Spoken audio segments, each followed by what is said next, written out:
regular notice requirement of the New Jersey Open Public Meetings Act has been complied with, that an adequate advance notice of this meeting was given at least 48 hours in advance. On November 6, 2017, notice was mailed to the Courier Post and on November 9th to the Philadelphia Inquirer. Notice was also posted on the bulletin board located by the reception desk at the central office and all school building bulletin boards within the district. Roll call, please. Ms. Teresa Atwood, Present. Ms. Catherine Blackshear, Mr. Jose Brito Bueno, Ms. Dorothy Burley, Ms. Taisha Munir, Mr. Wasim Mohammed, Present. Mrs. Felicia Reyes Morton, Mrs. Martha Wilson,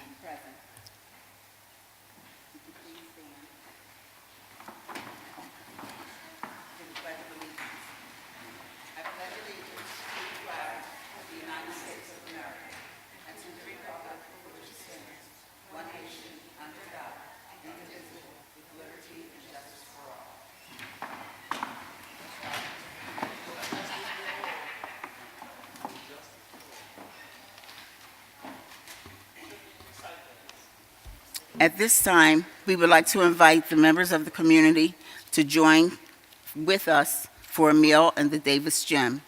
We are serving Thanksgiving dinner for those who would like to partake. We will come back at 6:15 to resume the meeting. Thank you. Okay, good evening, everyone.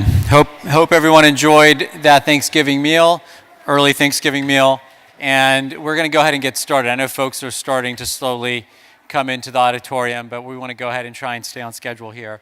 And we are going to begin the superintendent's presentation by first swearing in our student board representatives.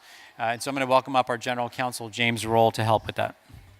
State your name. Xavier Diaz. Affirm that I possess the qualifications Prescribed by law for the office of student board representative for the office of student board representatives of a board of education, of a board of education, and that I will faithfully, and that I will faithfully, impartially, justly justly perform all the duties perform all the duties of that office of that office according to the best of my ability. according to the best of my ability. Congratulations.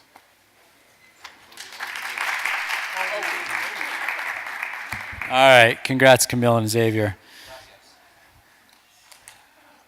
So we have 4 important updates for you all today, starting with high school curriculum and CTE updates. We're then going to talk about Promise Neighborhood, then Puerto Rico transition efforts here for our families who are newly arriving from Puerto Rico, and then we're going to end with what we've mentioned the last couple of board meetings. This will be the board meeting we share out our CUSAC self-assessment results. So we're going to kick things off with the high school curriculum and CTE updates. I'm going to welcome up our Deputy Superintendent, Katrina McCombs, to provide that update.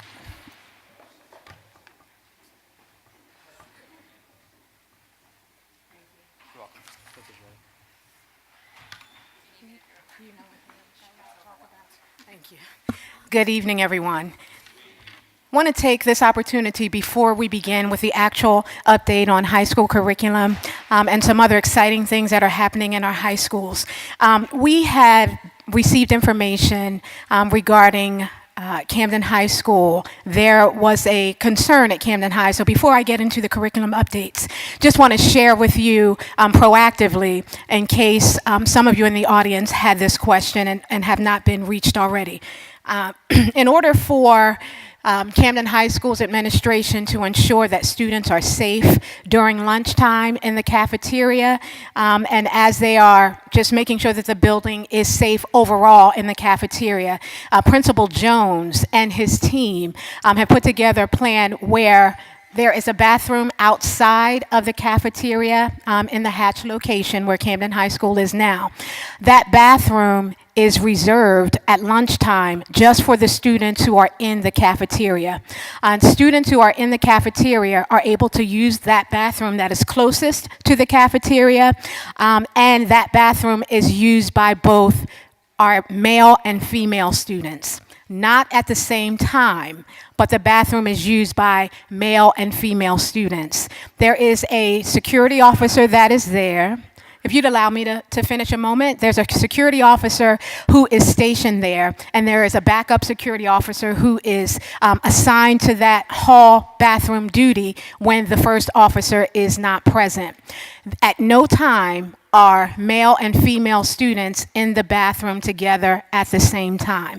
There is a schedule in place that is adhered to. To date, there have been no incidents or no concerns with regard to anything that has arisen that has been negative in nature from that practice. But the practice is for safety, to ensure that students don't have to travel all the way down the hallway to another bathroom, but that all students can use the bathroom that is closest to the cafeteria with supervision at all times. So I wanted to make sure that that was, I see you, Ms. Vita. I wanted to make sure proactively that I share that up front. If you have any questions or concerns about it, I definitely don't have a problem taking perhaps one or two, and then afterwards, I have no problems meeting you in the back to have a deeper conversation about it. Yes. Sure.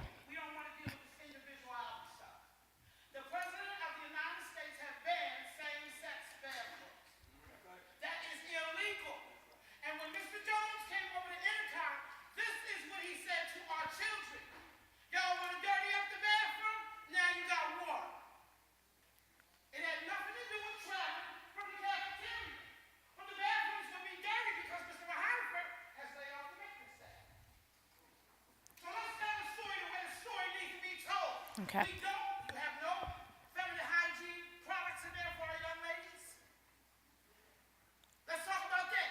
Okay. Let's talk about the fact that you got our males and our females using the same bathroom. And according to state guidelines, you're supposed to have so many bathrooms for so many children. Do you meet that mandate? Okay. That's what I'm asking. That's the only reason you would do that. I know not travel around. They're high school students. They're supposed to travel around. But we want that to stop. Okay. We want him out of it. He got to go. Thank you for your feedback. Advocate for his removal. Thank you for your feedback, and I will have a conversation with you afterwards and anyone else. Kirk, you had that conversation with everybody in here. Okay. We are not going to allow this administration to keep dividing us. This is a conversation for the community Okay. of the city of Camden. I will not meet you anywhere but here in this hall. Ms. Vita, everybody, we'll have time for public comment. You can address your concerns then. This right now is just the superintendent's presentation, so if you let us get through it, then we'll proceed. I'm not. Sharing this meeting, you're telling us our rights. I'm not. As legal counsel, I don't need legal counsel. I am legal counsel. Ms. Vita, You can have a seat. look, all right, Ms. Wilson, tell us. we'll stop the presentation. As a job to We'll stop the presentation and adjourn the meeting. We will stop the presentation and adjourn the meeting. parliamentary procedure All right. and Robert's Rules of Order, which state that you Don't are worry. legal counsel for the board. Don't tell me what to say when you say it too. I know my rights. Tonight's not the night. I would agree. We should not be separated when we're getting information. Any questions that one of you have, we all should have, and we should get the information all at the same time. I apologize to you because truthfully, as a board member, I'm hearing this for the first time. So with that, we want to be able to continue with the presentation. Let us continue to get through that, and then we'll move forward working together. Okay? Thank you. And we'll move on with the next part of the presentation, which is our curriculum update for high schools. If you take a look on the screen, you'll see the high school focus for our 2017-18 academic year. It's pretty clear. We want to make sure that we're doing everything possible to prepare and equip our students to be able to complete college coursework, not just to get into college, but to be able to successfully matriculate through college, as well as to secure a job if college is not their first preference. Thank you. And so if you take a look here, I won't read all of the points that are on the slide, but I don't want to underestimate the growth that we have seen as we have been working on refining our high school curriculum. So in the area of math, the following are being implemented, and you can see them on the screen, and at the bottom, you see opportunities for it will also be online, thank you, if you want to take a look at it and go deeper into it. But at the bottom, you'll also see pictures which illustrate and highlight for you in action some of these practices taking place. So just a few quick call-outs and highlights and bright spots that we are very proud of. Teachers are following standards-driven district pacing calendars for the first time in our district during this school year. The calendars were created based on teacher surveys and feedback, so it wasn't done in isolation. We did take feedback from teachers and from school leaders in order to design the pacing calendars, and the whole idea is just to ensure that we're looking at the scope and sequence of our math curriculum to ensure that our students are getting all of the standards, all of the skills that they need in order to be prepared for not only testing, PARCC testing, but for every type of assessment that's given so that they can show what they know. The district also uses Carnegie Learning textbooks as a main resource for math. For math intervention, students are assessed and placed on a personalized learning track, again, because we believe that it is most important to differentiate and to ensure that each of our students is moved as far as he or she individually can be moved. Students are given biweekly assessments to track progress towards standards and receive support from teachers to improve in the areas in need of improvement. And for those students who also, to ensure that we're hitting all of the different levels of our learners, we also implement Imagine Math in our classrooms for additional math support. So those are just some of the key highlights. It's not exhaustive at all, but we wanted to make sure that you are aware this year of what has been implemented in math. So as we shift over to science, just really quickly, students are following the district's next generation science standards inquiry-based program. The science standards are not just district standards, but we utilize those to drive our instruction. And all of those standards are focused on inquiry-based, hands-on, experiential, lab-oriented learning so that students are engaged and stimulated. Students are exposed to hands-on labs that promote curiosity and the need for the scientific method. Students are also utilizing technology in our science classrooms and in our science labs so that they are problem-solving, integrating, synthesizing, utilizing 21st century learning skills. And finally, students are given biweekly assessments to track progress towards standards and receive support from teachers to improve in the areas in need of improvement. So again, those are some of our highlights in the areas of math and science. With regard to social studies, as we move to the next slide, we are pleased to share and announce, even though they were implemented at the beginning of this school year, 3 new courses in our social studies curriculum for high school: African American history, Latin American history, and advanced placement government offerings. These courses are standards aligned with plans that are both rigorous and interesting to students. That is something that was built into the curriculum. And multiple focus groups with teachers, again, and school leaders were utilized in order to shape and frame the scope and sequence and syllabus. A third point, our senior seminar class this year is offered across all of our high schools. This course is dedicated for seniors to complete college and career readiness requirements, the FAFSA, SAT, registrations, college applications, anything that they need to complete in order to advance on to the next stage of learning for them.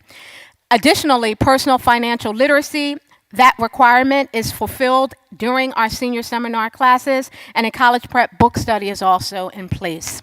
Shifting over to English language arts, we didn't make any sweeping changes to the ELA curriculum this year based on feedback, again, that we received from our school leaders and also from our teachers, as well as looking at the program with our curriculum specialists.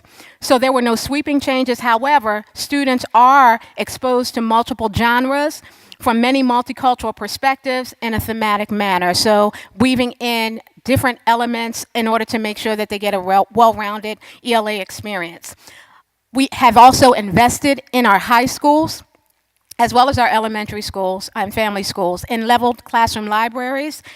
They were purchased over the summer, and they are tiered so that all of our students, whether they're striving or thriving students, they are able to get on-level reading materials in their English language arts literacy classes. And finally, Read 180 is provided as a supplemental support, again, to help us to ensure that we have what's needed to meet the needs of our various learners.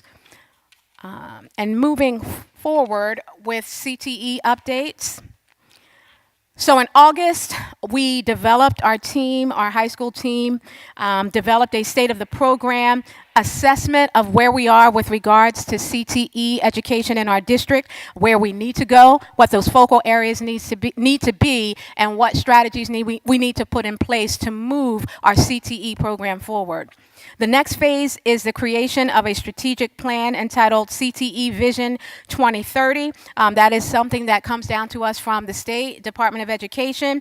And the 2030 is critical because it represents the class of 2030, which is our current kindergarten classroom. So the idea is to focus now on what they will need in order to move forward so that we are building the program to meet the needs of our students now and in the future. So just really quickly, if you take a look at the screen, you can see the current CTE offerings and enrollment. I'll highlight just a few. Our least enrolled offering is apparel and textiles this year. Our highest enrolled offering, or our most popular CTE course, is cosmetology. And following not far behind that, we have Cisco, entrepreneurship, and also computer-aided drafting. So you have an idea of what interests our students are really interested in it, and these are aligned with the fields that will be helpful for them to be prepared for if they want to choose one of those areas.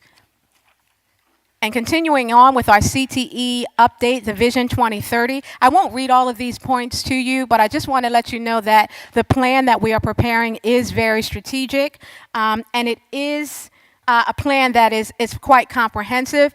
Want to highlight that we're very much built, that is very much something that's very much built into our plan is how we establish feeders so that our 8th grade students are able to begin thinking about what CTE course offerings, if they're interested in that pathway, they start to think about that in the middle school grades. So we're not waiting until students get to their freshman year in high school to expose them to CTE offerings, which means that we have to really do a much better job of marketing our CTE programs, what the benefits are of those programs, and engaging our family members as well, our parents, our stakeholders, to ensure that everyone is on board with making sure that our students are excited about the opportunity for CTE, if that's the path and the course that they choose.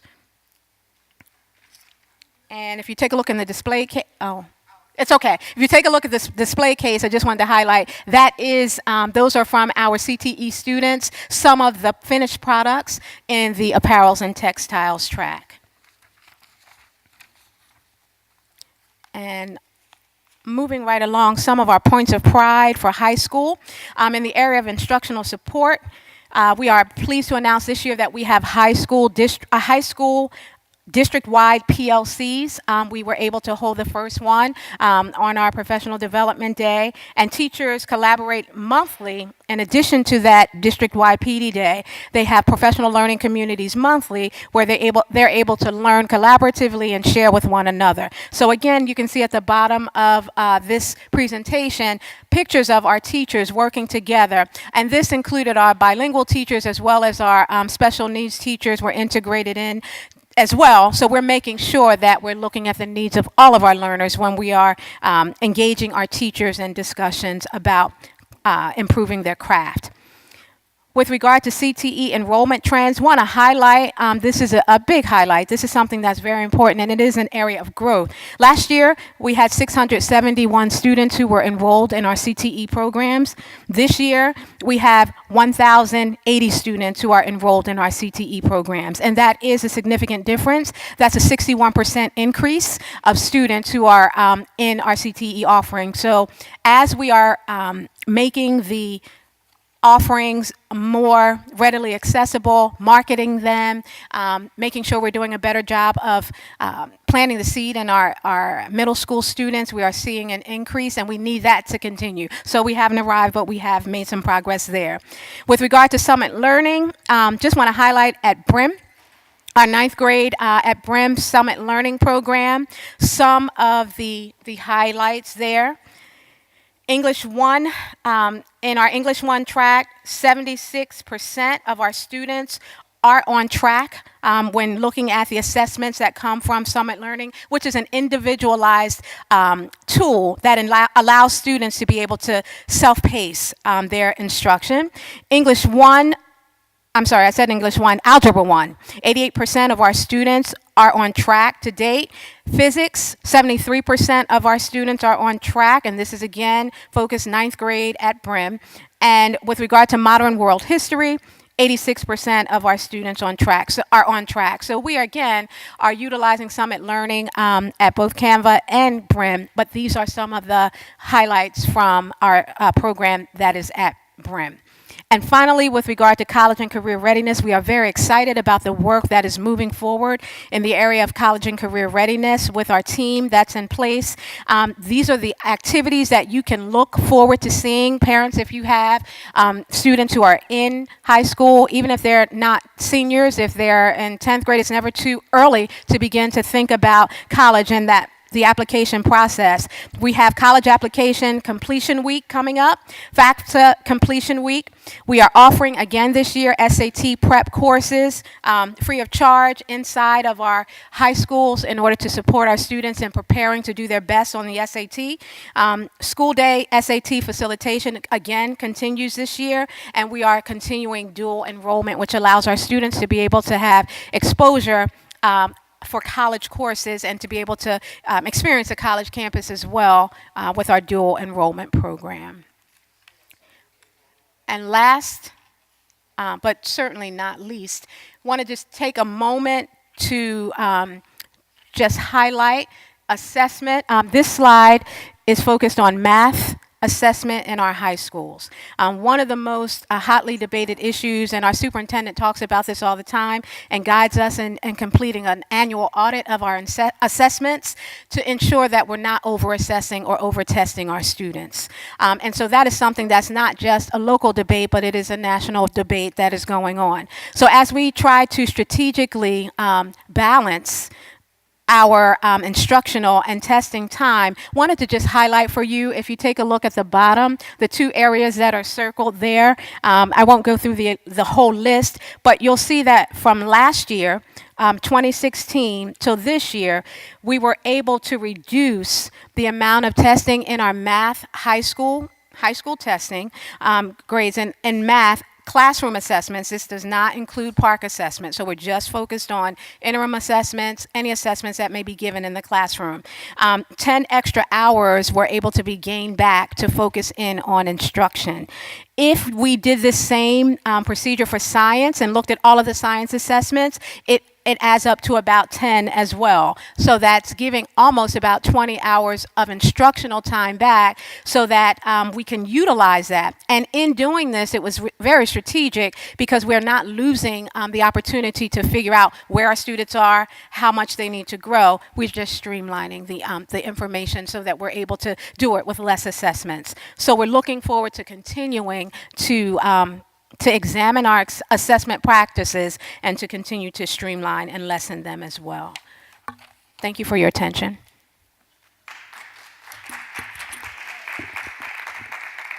All right, thank you, Ms. McCombs. All right, Promise Neighborhood. We announced winning this grant some time ago, and I just want to give you all a very quick update on where we are. So it was a grant that is neighborhood-based, and so Wiggins School and Camden High School were the two partner schools in our application in partnership with the Center for Family Services. And through this grant, Wiggins has been able to bring on one intake coordinator, so this is someone who helps connect families to community resources, 2 social workers, and 2 behavioral specialists. And then at Camden High School, we were able to hire 2 college and career readiness coaches, in addition to a social worker and potentially another hire there as well.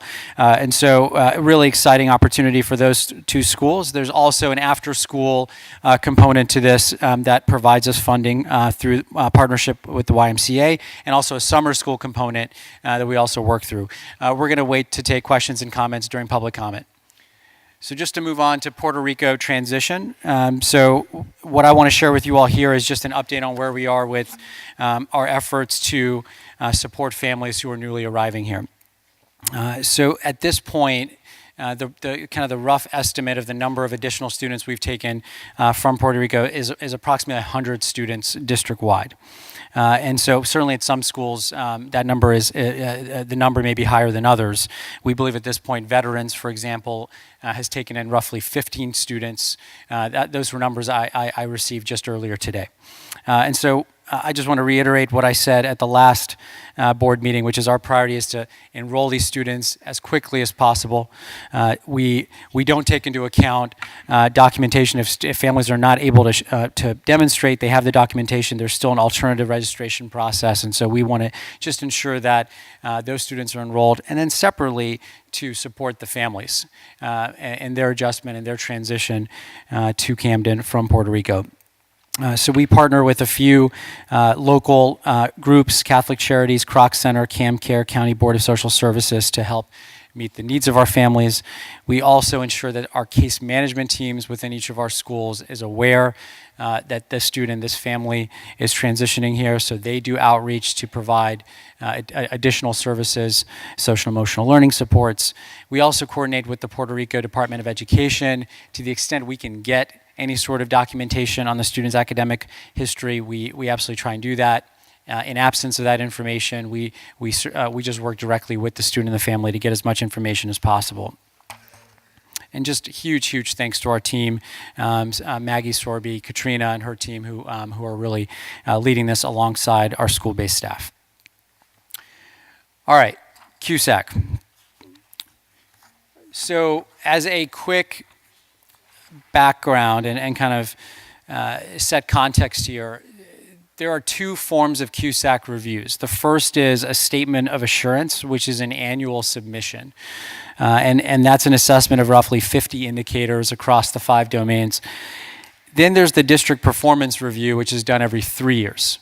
And that is a much more comprehensive assessment and one that covers 100 indicators over those 5 domains. And it includes a cumulative roll-up of the statement of assurance indicators as well. And so this is now our second DPR, District Performance Review. And so the numbers I'm going to show you, 2 things to call out. To reiterate again that this is our self-assessment. The county will go through all of those indicators in great detail later this spring and summer. And the second thing I want to point out is, historically in our administration, our self-assessment has more or less been the actual assessment the county has verified. And so what that means is our numbers end up being almost exactly identical because we are, in many respects, I think, self-aware. We recognize where the challenges are. My understanding of past years, the numbers were way far apart. So the self-assessment by the district would be in the 90s. The county assessment would say, no, you're actually at an 11 and not a 90. And so I do believe the numbers we're going to share with you all today will be very close to the actual final numbers that are shared. One last thing before we go through this. There are infinite data points and anecdotes that can be shared throughout all this. And as we've always said, anytime anyone wants to dig into any specific component of CUSAC, we will absolutely set up the time to be able to do that. My objective today is to give you the information that will be shared publicly. We will post this on our website and ensure that there's fair and equitable access to all this information. So without any further ado, the yellow box there represents our self-assessment for this year compared to the county assessment 3 years ago in 14-15. So we are up in all but one category. Fiscal management is the one where we are down by 8 points. what I want to call out with fiscal management is that there were 4 facilities-related indicators in fiscal where we didn't meet the benchmark during the self-assessment, but we very much believe by the time the county comes, we will have met those benchmarks. And so we believe that once the county comes in for this final review, fiscal will actually jump to 70. And that's something that we feel pretty good about. And so what that would mean is literally across the board, we're seeing significant improvement, and especially in operations and personnel that are now at 90% and 80% respectively. So this is huge, huge progress from where we were 3 years ago. At the same time, we certainly still have some work to do. And so what I want to now do is just kind of quickly go through each of the indicators and to show an instruction and program, improved systems and strengthened focus on providing our students with using the data to inform instruction, our improved curriculum. We've now established curriculum in everything except for 21st century life and careers, visual arts and performing arts, health and PE. Those are still ongoing efforts to ensure that the curriculum is comprehensive. Actually, rather than just highlighting the areas of progress, which we do during a lot of the board meetings, I'll just quickly articulate what we still have to do. And so under instructional and program, improvement on state assessments is one of the requirements in CUSAC. And so that is a very high bar that CUSAC sets. We're not yet there in terms of our PARCC assessment scores. We additionally need to see an increase in the graduation rate through the most rigorous pathways. So as you all know, a large percentage of our students graduate through the appeals pathway, but we need to increase our percentage of students, the number of students that are graduating through those more rigorous pathways. On fiscal management, at the end of the day, this is about improved systems and controls. And I do believe that number will again go up to 70. We need to just tighten systems and controls, update our long-range facilities plan, and gather all remaining CUSAC facilities checklists from our district buildings. Under governance, so governance jumped to 70%, and the work there in terms of the next steps would be to conduct more frequent comprehensive policy reviews and updates, including finance and budget policies. So the work of compiling those policies is ongoing. Under operations, which jumped significantly from 40 to 90%, one of the few remaining areas that we need to continue to address has to do with completing mandatory trainings under operations within the required timeframes that the state has set out. But again, at 90%, there are fewer areas of improvement there. And then lastly, under personnel, which jumped to 80%. This has to do with kind of the remaining 20% has to do with improved record keeping for health and employment records. So we believe, again, we're moving in the right direction there. Many of these items have to do with compliance. In other instances, they have to do with outputs. That's mostly under instruction and program, the focus on outputs and state assessments. The remainder of our benchmarks that we need to hit have a lot to do with compliance. The state, once they've completed their review, and just to give you a sense of the timeline here, so the week of November 20th is this week, and us sharing this out at the board meeting, the state will come in at some point during the spring or early summer, and once we have a date, we will notify you all of that, and we will certainly let you know once they've completed the review.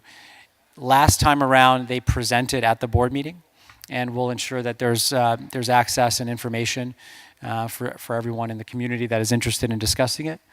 And then the county superintendents, that's the summer and the fall, excuse me, I already mentioned that. And again, to the extent there are any kind of specific areas of focus and line of questioning, we will happily address those as we continue this conversation about CUSAC. Upward trajectory, more work to do, and the state will ultimately let us know how we're doing. I want to close out with district highlights. So I skipped one. There we go. So I mentioned our staff's efforts to help families who are transitioning here from Puerto Rico. I just want to give a huge shout out and thank you to central office and school-based staff who have continued the fundraising efforts. So we have raised close to $3,000 in just a few weeks, part of the broader South Jersey fundraising effort, which has raised well over $100,000, I think maybe now north of $200,000. Education Support Professionals Day. Big shout out to all of those with the NEA and CEA who helped organize this. These are some pictures of Big Picture Learning Academy students celebrating with Officer Cologne and recognizing her for her hard work and dedication to the district. October 19th was district-wide Pink Out for breast cancer awareness. Big shout out to Lisa Hardwick from CEA and many others who helped organize it. And so here are a few pictures from October the 19th.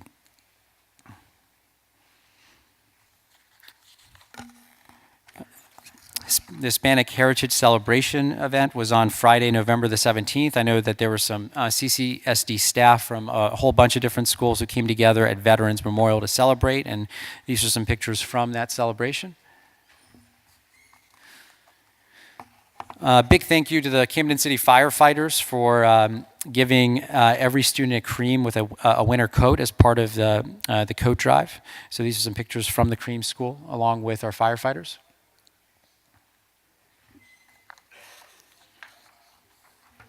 And earlier today, so these are pictures just from earlier today.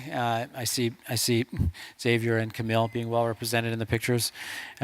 20 students from Camden High, Creative Arts, BRIM, and BPLA joined the SDA, the New Jersey Schools Development Authority, to review the latest designs and floor plans for the new Camden High School campus. And the students were asked to provide feedback on the layout, the design, the learning spaces, both indoor and outdoor, the shared spaces. And I stopped by to hear some of the conversation.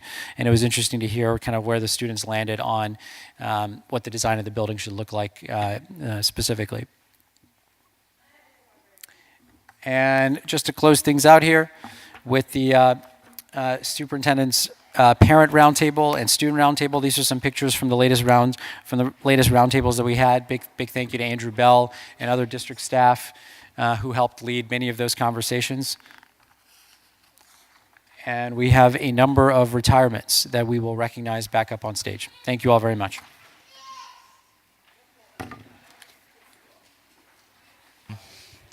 Good evening, everyone. My name is Xavier Diaz, and I'm currently a student at Camden High School. I'm a senior. I'm also here with another representative from Camden High School. I'm going to let her introduce herself, my good friend.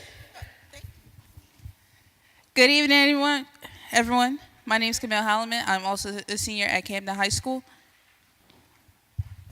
We all that came today. Sorry.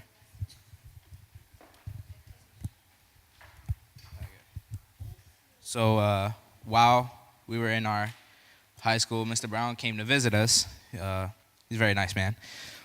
So he asked us, what are some goals and what are some things that need improvement in our high school? So at first, I wanted to point out areas of strength that I think are going very well in our high school, even though the situation we're in. So our college advisor, I want to give a shout out to Mr. Miller. He helps us with all of our registration for college fairs, SATs and ACTs. He's been a big help. I don't think without him it'd be very difficult to even register, knowing that I've went to him 3 days straight because I didn't know what to do sometimes. He made it easier for me. I don't know if Camille has a different opinion, but I'll let her do it. All right, so the first thing I noticed when we went into the Hatch building, it was almost like a welcoming environment. It was open, so we were able to transition. It was just smooth. It wasn't really any rough patches going into the Hatch building. All right. Another thing that was a real benefit at first, well, we heard we were going to Hatch and we were all skeptical about it. But it turned out better than I thought it would have because I was in there for the summer. Not a lot of people were, but since I'm in JLTC, I help my instructors move the classroom so we make sure our classroom is up and running. But it was far better than it was a week beforehand to opening day. It was like a 180 turnaround, and I want to applaud our janitorial staff for doing all they can. I'm pretty sure they were in there all day and night fixing up, making sure the classrooms are ready for some of our students. Aside from the glows, there's some growth areas I would like to touch as well. Everything has a bad side to it. So I think if it's in the budget, extra security guards at vital points in the school, that would make it easier to have to use both bathrooms on the bottom floor than just using one bathroom. I know that was a controversial topic even when it came on the intercom for us. Another thing that was happening was in the beginning of the year we didn't have co-op, and slowly but surely it's coming along, but I would like to have it faster because I know there's some people who don't have mandatory classes at the end of the day and would like to go to their job and not get their hours reduced. Maybe because they have to go home and help their families, or we don't know their situation, but I would like for the school to help them in any way they can. And this is a big one for us seniors, the ability to log on to some college websites and apply, because some of them aren't on the Common App. We cannot go onto their website, like Lincoln University. It says the website is blocked, so we can't actually go onto their website and apply for that college. That's pretty much it for me.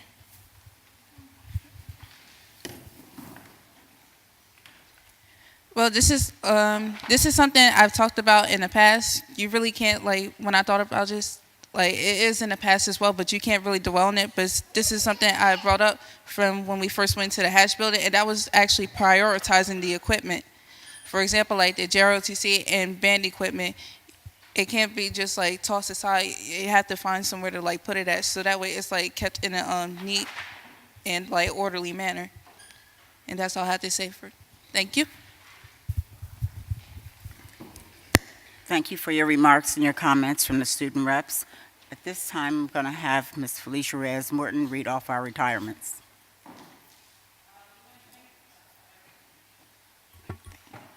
We want to thank those who have given service to the school district, to our families, to our youth, especially those who have had a personal impact in our academic growth. I'm sorry?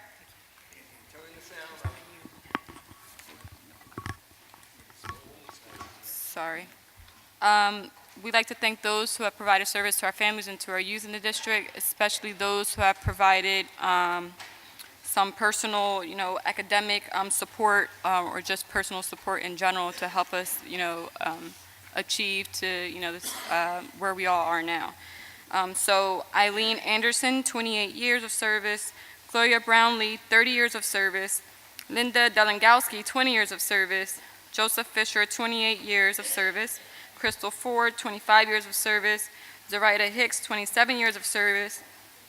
Terry Kane Richardson, 28 years of service. Maribel Maldonado, 26 years of service. Tyrone Richards, 25 years of service. Lisa Robinson, 27 years of service. Olga Sellers Gibson, 16 years of service. Emily Vaseller, 26 years of service. Special shout out to my art teacher, Ms. Delengowski, and vice principal of Hatch when I attended middle school, Mr. Tyrone Richards. We want to make sure we highlight these people who have been in the district for a long time, have done great work, have worked on many different projects to help accelerate the district and to support our students and families. So special thank you to all of those who have provided service again. Thank you. Thank you, Ms. Reyes-Morton.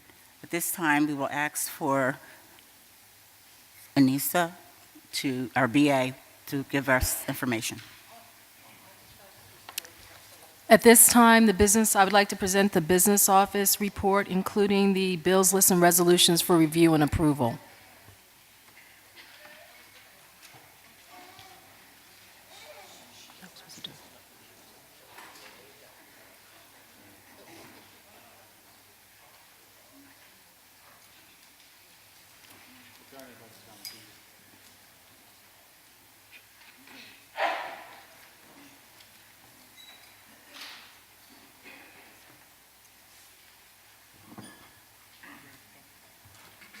Anissa doesn't have anything else.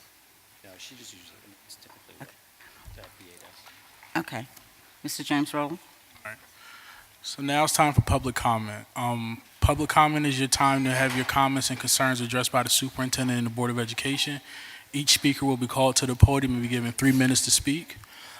During your 3 minutes, please remain at the podium and address your comments to the superintendent or the board president. Do not address comments to the crowd. Please do not use any profanity. If you do, your time will be cut short. At the end of your 3 minutes, I will alert you that your time is up, and then we will call the next speaker. You're not supposed to do that. You're not the chair. And please remain from personal attacks against anyone in the audience or any staff members during your 3 minutes of comment time. I'm going to call the first speaker now, Ms. Lorraine Miller.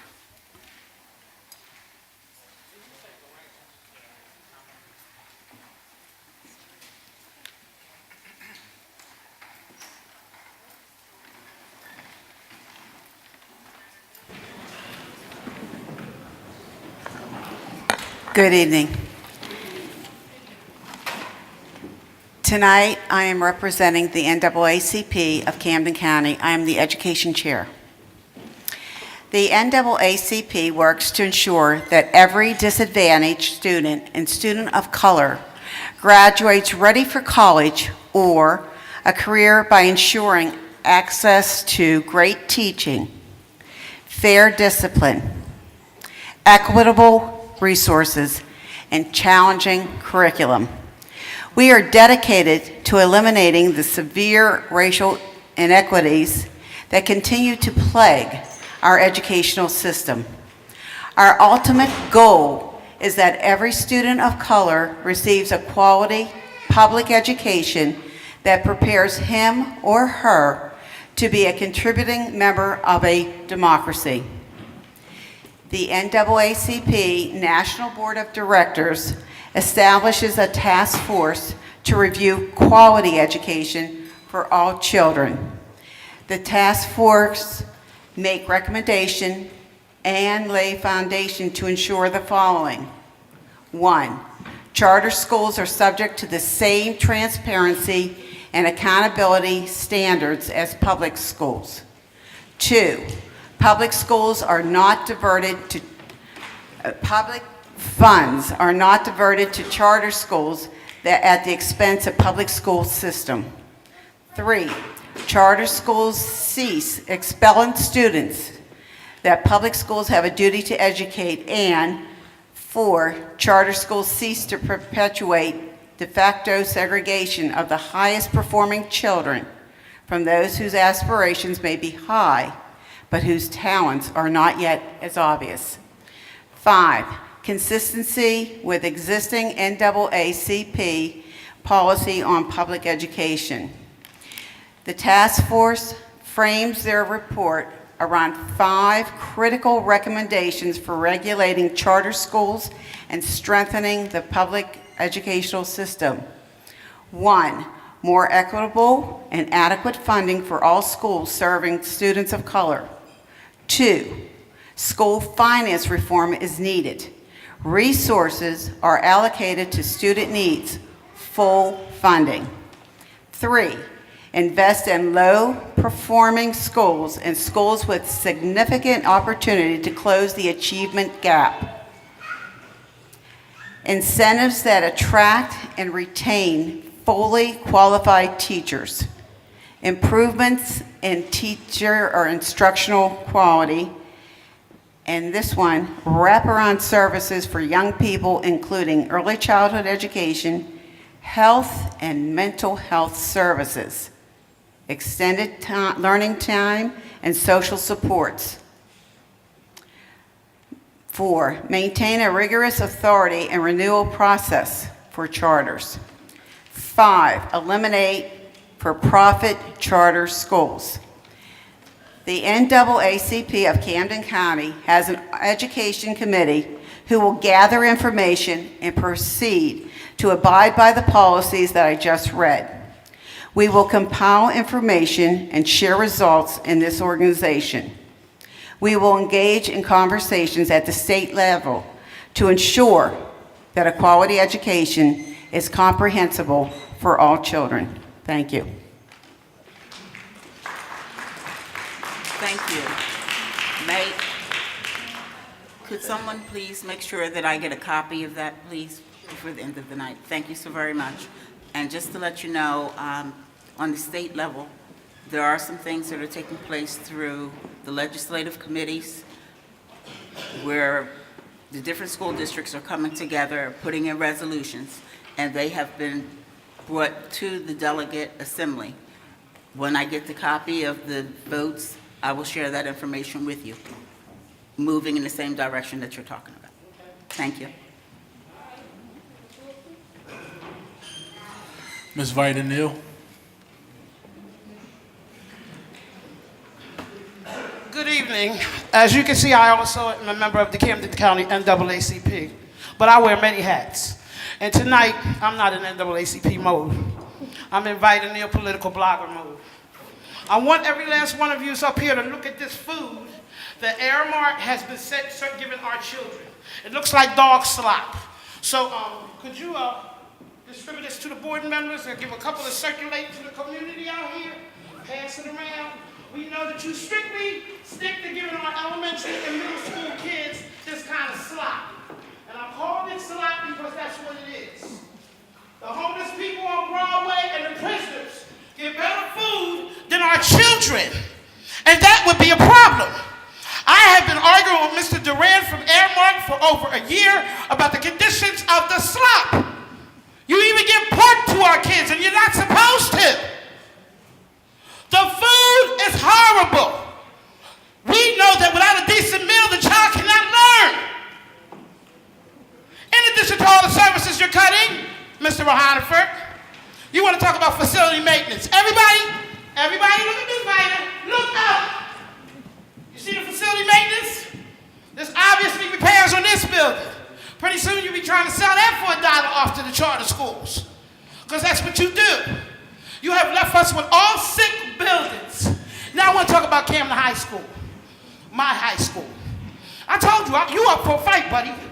You and anybody else that think you're going to take that castle.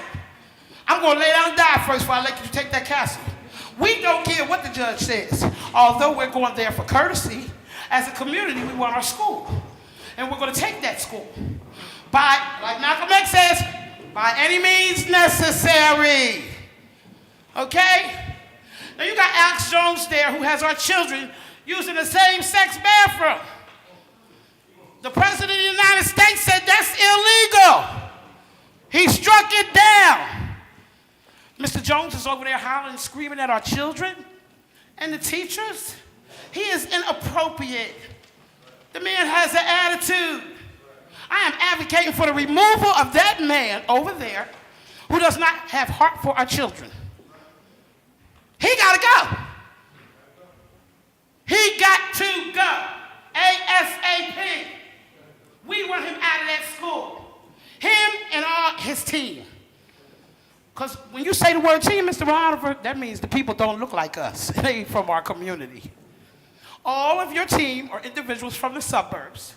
And it doesn't seem that they get reprimanded for anything. All the reprimands come on the heads of the community people. You have strategically shut down all of the public schools in the black communities. Bonzu School.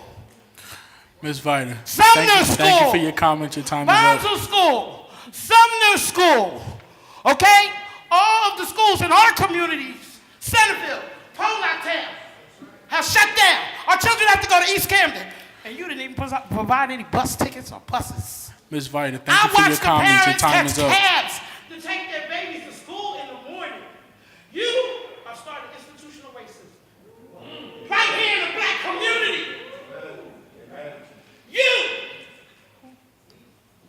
You, sir, are a racist. And I'm calling you that today because the things, you know what I found out about the shared services? The shared services that we no longer have? They're out East Camden. Because right moved out Green Hill. Hello? All of the shared services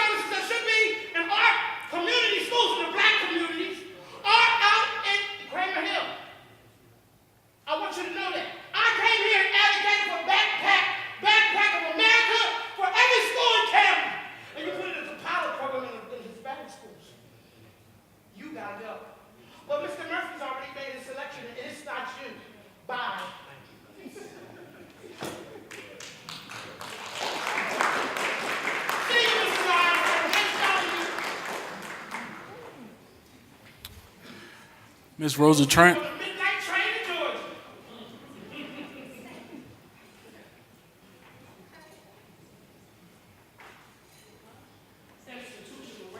Good evening. Well, first, I want to open up with speaking to you about the issues that we're having at Forest Hill Elementary. We had ceiling tiles that are not there, so there's wires exposed to the children. Forest Hill. Also, Ms. Vita already touched on the food issues. We had some kids get sick in a couple of the grades and had to miss a couple days because of the food. We have some food with hair in it. I have pictures of those. Some food that's raw. I also have pictures of those. And we had an issue last week with a student, a second grader, that brought plastic guns to school. Mind you, the issue was he had a plastic gun in school during the day. Then on his way home from school, he was pointing that gun at parents and students. Nothing was done to the child. The next day, I went up to the school, I pointed the child out myself. And then the security had told me that they didn't even reprimand the child, they just took the plastic guns. Not a letter was sent home, not a phone call to the parent. It has to be accountability somewhere. Why is it up to security to do it? There's a principal there that has to take accountability. At Big Picture Learning, there's still no PA systems for the annex. At the Boys and Girls Club location, they have brand new ovens, but they're not hooked up. So how are you helping our child? How are you helping our children? They can't even eat until they transfer the food from the Camden High building, the original Hatch location, to the Boys and Girls Club for them. So now you're making our children suffer. Then we just want accountability. We want accountability for the principals, we want accountability for the educators, and we want accountability for security. Security is working too hard. You guys don't give them enough slack. You don't take time to speak to your workers. That's the problem. You don't take time to speak to the parents. That's your problem. This setting is not working. It's not working. We have to change it and make it work. You have parents that are out there struggling. They don't have computers in their house, yet you have warehouses with computers from last year or the year before that you could be donating back to these families. But you're not doing that. I'm asking for accountability. This is your job. You guys get paid for this. It is time for you to do your job. You help us better educate our children. That's what we're asking for. These numbers you projected, they don't make sense. You got people doing mold assessments. We don't get those reports. We haven't received one mold assessment report. Not one person here has received one. We got a letter from the school stating they did a mold walkthrough or whatever, but where are the numbers? We want to see that. We're entitled to seeing that. We're entitled to having these schools up to code. We are holding you guys accountable. This is your job. We expect you to get it done. We want you to get it done. It's important to our children, especially the ones who have asthma, especially the ones who are sick. Thank you for your comments. Your time is up. They need you to do your job.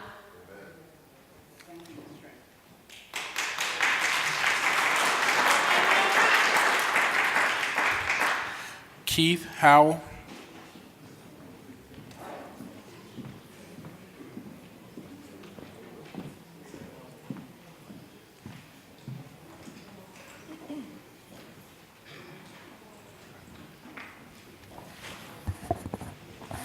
Good evening. My name is Keith Howell, and I have been a teacher in the Camden school system for the past 23 years. I am an advocate for the black and brown students that I serve on a daily basis. My calling is centered in the scripture, Psalms 82. My focus will be tonight on what I see as a lack of commitment to the advancement of our students at Camden High School, where I am a teacher teaching African American studies and United States history. We are in a building designed for grade school kids, not for high school students. Many smart boards were put in incorrectly, and many teachers still do not have a smart board. We as a staff have had repeated problems with laptops. Many radiators in classrooms are not covered. Our students deserve better. We now have a superintendent who is a volunteer basketball coach at Camden High.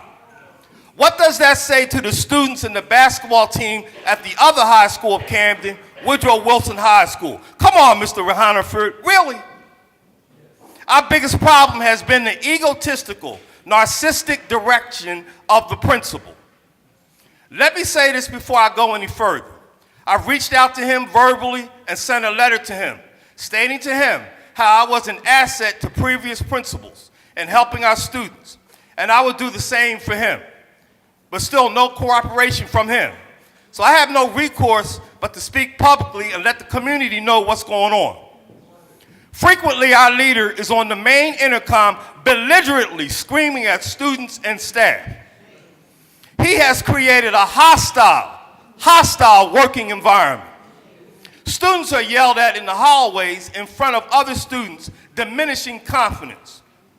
Recently, he announced on the intercom system the creation of a unisex bathroom with the ignorance of not notifying the parents. We now need to seriously question Mr. Jones, a black man, his commitment to African American studies and black history, particularly since Camden High is over 90% black. Last year, while he was a co-principal at Camden High, he did not have a black history program. They did, however, have a Cinco de Mayo festival in which major funds were spent. And there were no more than 3 Mexicans attending Camden High School. Yet he refuses to compensate me for being chairperson for a black history program and a talent show.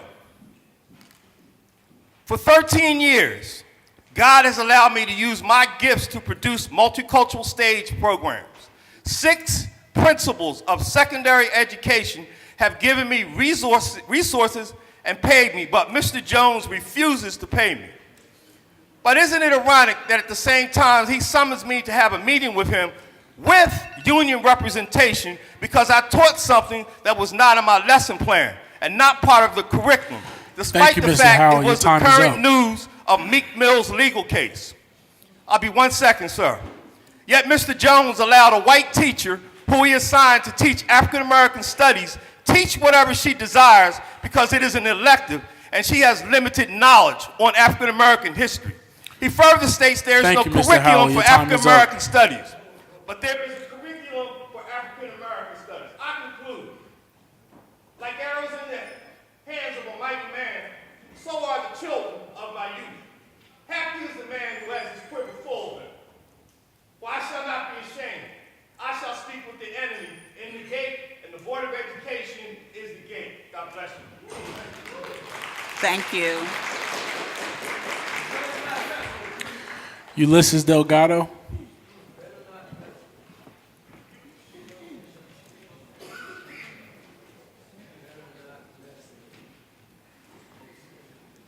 Ulysses Delgado, 3197 Federal Street, one of the highest taxpayers in the city of Camden.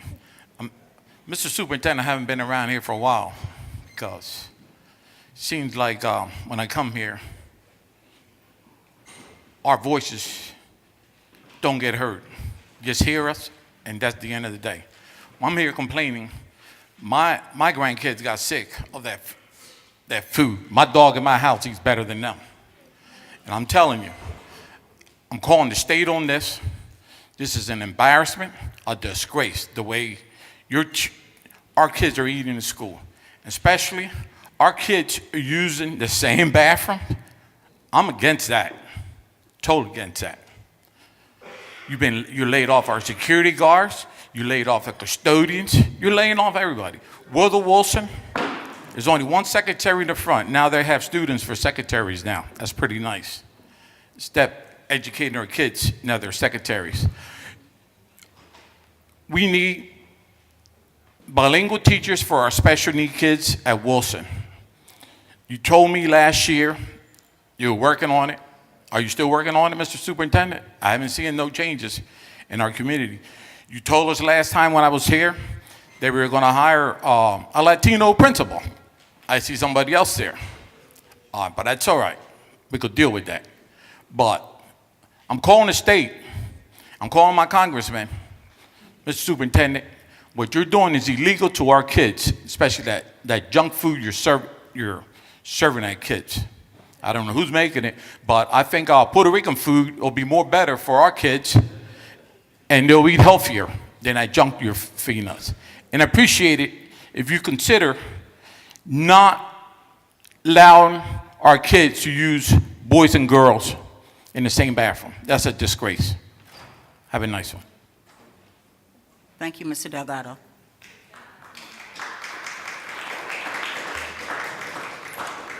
Miss Monique Ragsdale.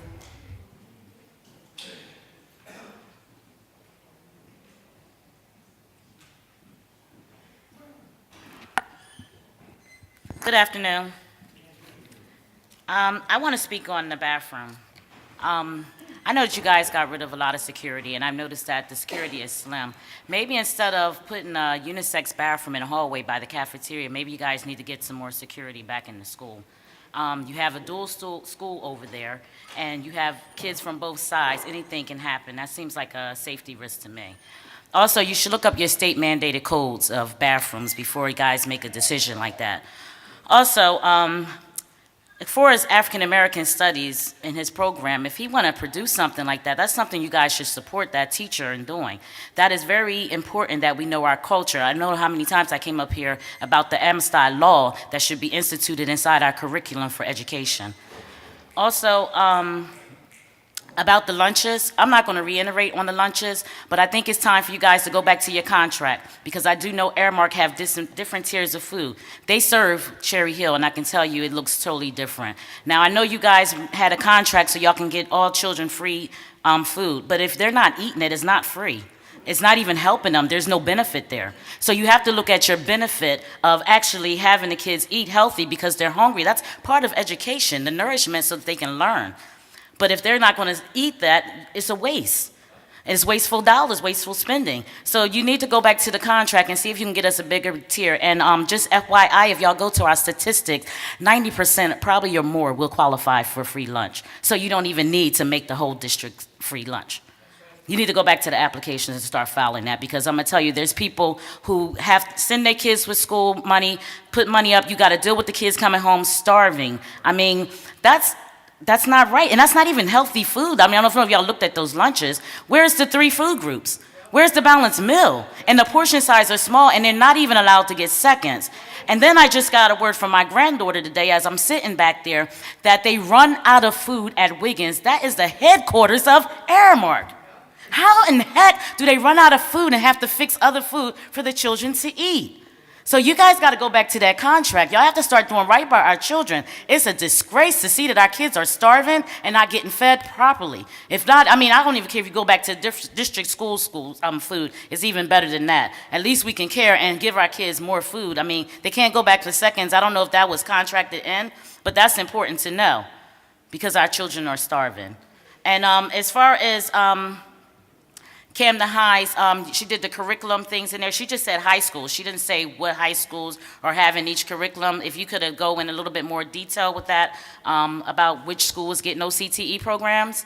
And also for the cosmetology, I know last year and prior to that, they were supposed to get that certified so that our children can be licensed when they graduate cosmetology. That is an important task right there. And your facilities management, you might need a do-over, because if I just seen an ELC, the New Jersey Department of Education, just got sued because the SDA have not been in compliance, which also means you guys haven't been compliant, especially since that 50 mil been sitting there since 2014.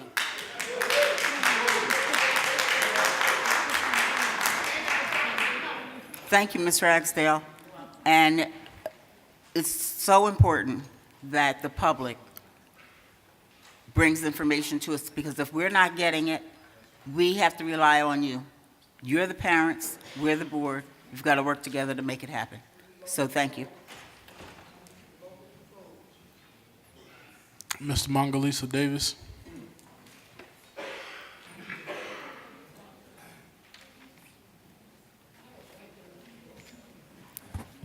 Mongalisa Davis, Madam Chair, Madam Chair. Madam Chair, be recognized. First, I'd like to send my regards to Mrs. Dot Burley. Give her my regards, and she sent my prayers. Mr. Roll, you started out all right, swearing the kids in are not affirmed. Solomon didn't build nothing. Imhotep is the master builder. That's part of history that they don't teach in the school that Mr. Keith Howe's talking about. Mr. Pettifer, I hope that nothing would happen to Mr. Keith Howe. He's an asset to the community. Seems that you have a problem with brown and black men in the school district. Everyone that's lost their job has been strong black men in the community.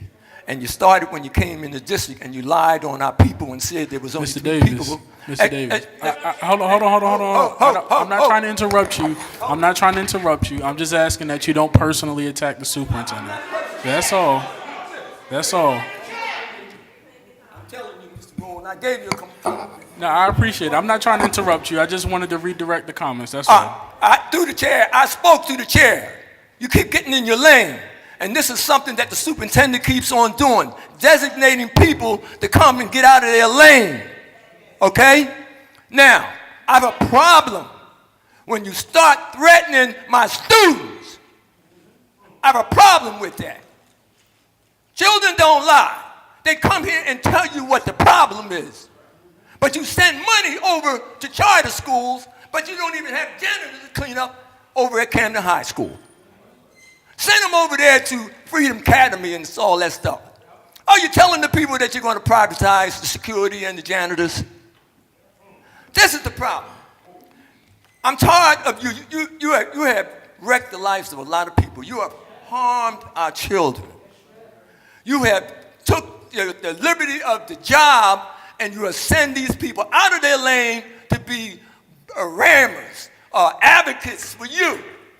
Because I know nobody's not doing that unless you send them there. Okay? Now, the spear, I am the point on the spear. You got to go. And it starts now. And you got to take that gender confusion person over there at Camden High. You got to take them with them. Because that's not part of our history. That's not who we are. You understand that? When you know your history, you can make an argument for justice. And I'm making an argument. Mr. Pettifer, the time you got to go. We're not waiting on you. You have destroyed this district. You have destroyed families. Lots of resources have been ripped off and stolen, and people are allowed to walk away. Warehouses of stuff, and people come from the suburbs and take stuff out of the warehouses and take them out to schools in the suburbs. I know the people.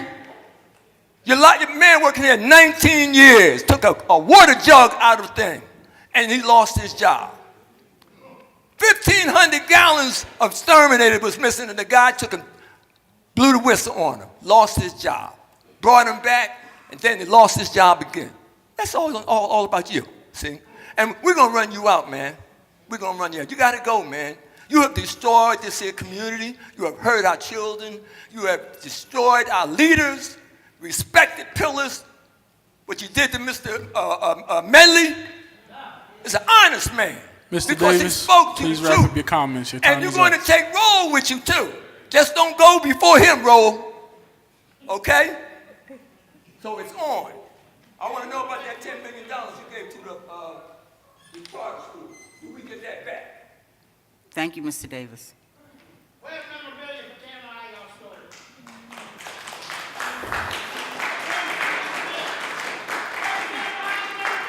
story? Miss Jennifer Perez. I got it. Miss Jennifer Perez.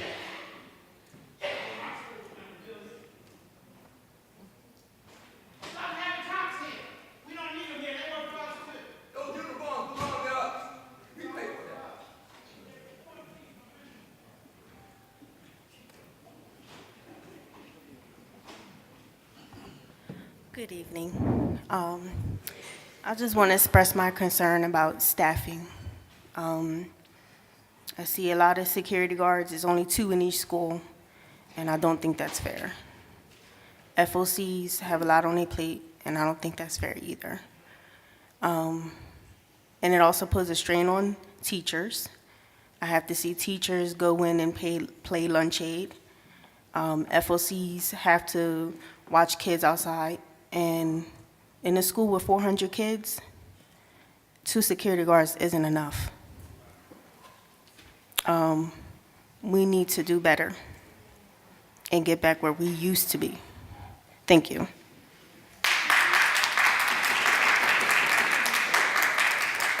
Ms. Perez.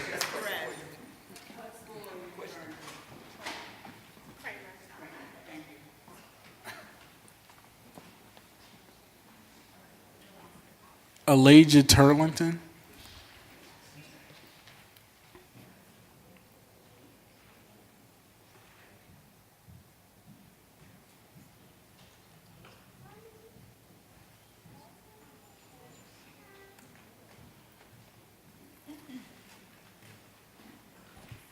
Hello. My name is Elijah Turlington, and I go to. My name is Elijah Turlington, and I go to Mastery, and I'm in the 9th grade. I had my experience in Camden schools is it's okay, but like the principals and the teachers, it's like some teachers and some principals I have problems with, and it's just like when I was in 8th, I had a problem. They wasn't trying to let me graduate because of my attendance, but it wasn't right. It wasn't. I know that I was in school, but they were saying that I wasn't. So she's my favorite, I'm sorry. But Miss Perry, she was there. I told my mom, and my mom told Miss Perry, and she was there, and she went up there, and she made sure everything was okay. We solved the problem, and she was just she was always there for me. So when I needed help or something, she was there, and she's just one of my favorites. And and then this year, I went to Camden High, and I had it was okay, but I didn't like the principal, Mr. Jones. I did not like him, and it was just a good experience. But in high school, I think you need to be on top. You need to show students how to be a good role model, and what we have in there is not. It's and I just think Camden schools, we just need better teachers and better people in the office, so we can have good role models and be able to do good in school. And that's all my concerns.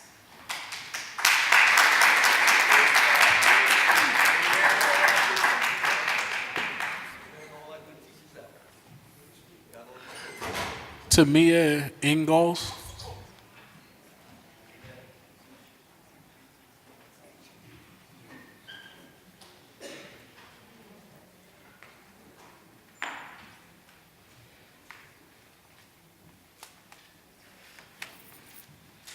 Hello, my name is Tamia Ingalls, and I'm a parent of a child that attends Big Picture Learning Academy, and I'm always talking about safety.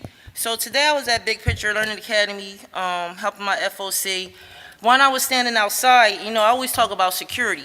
And as one parent was talking about how there's only 2 security guards at the school, I don't understand why it's only 2 security guards that holds 130 students and plus. So while I'm standing outside, one of the security guard witnessed 2 students run outside, run down the street, jump on the bus, but she did not report it.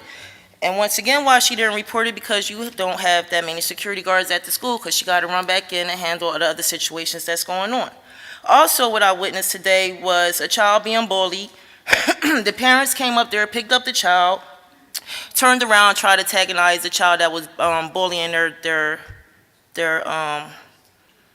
child. You know what I'm trying to say. Also,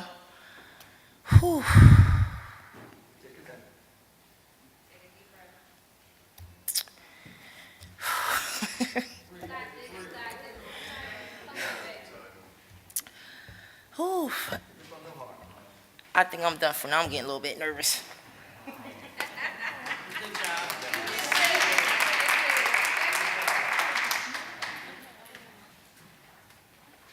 Mario Perez.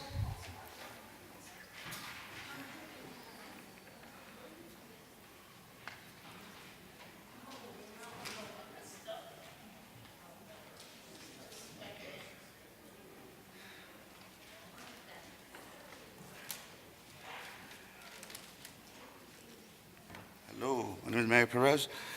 I'm a parent advocate leader at Parents for Great Academy Schools. I'm here on behalf of Parents for Great Academy Schools, Yorkshire Elementary School. I have children that are currently attending Yorkshire Elementary School. First off, thank you for giving me the opportunity to talk on behalf of Parents for Great Academy Schools and Yorkshire Elementary School. The last year, I have adopted Yorkshire Elementary School, Creative Arts Morgan Village, and adopted Camden Charter Network Schools. Together, we are working on getting petitions signed to get crossing guards for the Camden Charter Network School, because it's important for the children's safety. What we do at the schools is we support such events as Dads Bring Your Child to School, Donuts for Dads, Back to School Night, just to name a few. We like to meet and work closely with parents to discuss their children's education and invite or challenge them to be more involved in their children's education. Why? Because it is extremely important to be involved in their children's education. Did you know that a child with parent involvement have higher chances of succeeding and making it after they graduate from high school versus parents who are not involved in their children's education? Children that do not have parents involved sometimes face higher incarceration rates. Recently at Yorkshire Elementary School, I was able to work together with the FOC and other involved parents to form a parent leadership team and hosting trainings to help build parent involvement. I would like to invite the board members to attend our next leadership meeting on December 14th at 9 a.m. so you can become familiar with the group. I also would like to invite the board to take a tour of Yorkshire Elementary School so you can see with your own eyes all the repairs and updates that are needed.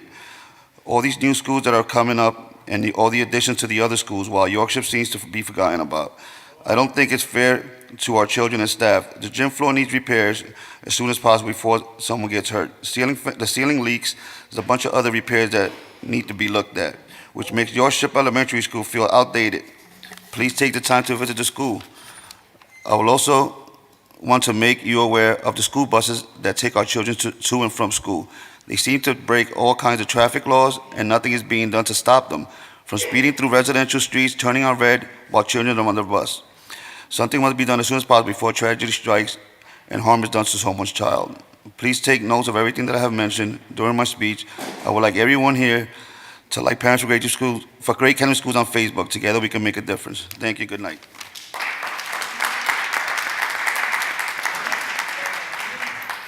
Mr. Kevin Waters.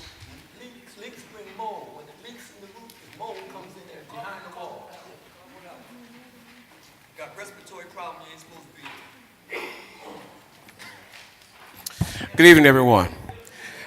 This is just a small observation. Where is the $10 million going to, when is the $10 million that, I'm just reading this flyer that says $70 million up from $60 million, 2017, 2018, diverted from the regular public education that's going to be diverted to the charter schools. That sounds like a Republican gerrymandering deal. You know what I mean? That's how they did when they wanted to change the vote concept, when they had, redistricted districts so that the vote could, benefit their people. So that's what it sounds like, educational disenfranchisement on a financial level. That's criminal. It's immoral, and it's incomprehensibly terrible. And as an advisory board, I understand your limitations and what you're able to do, because you really can't do anything. You can't.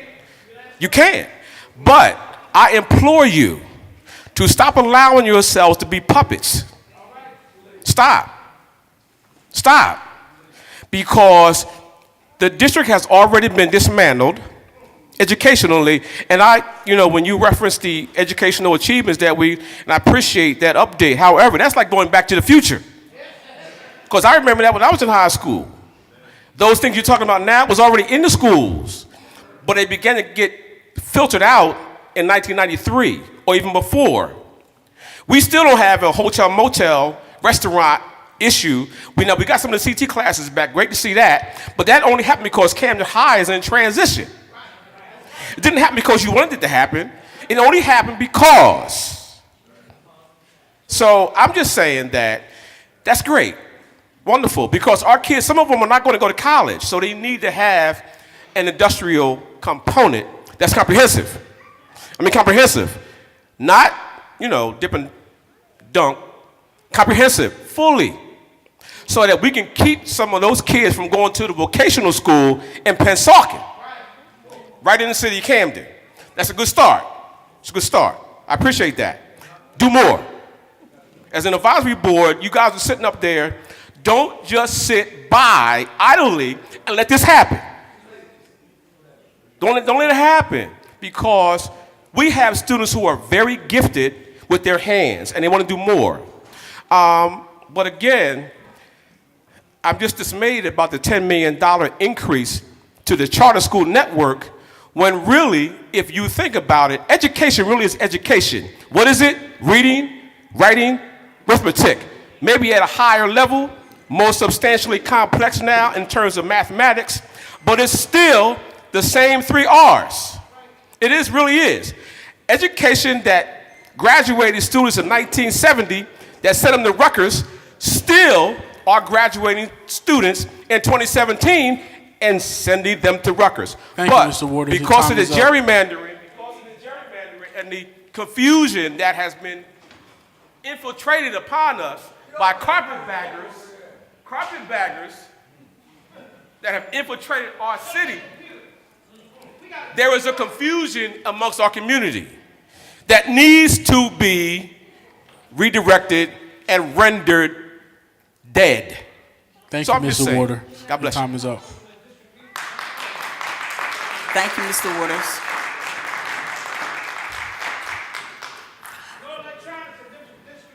Jay McCray.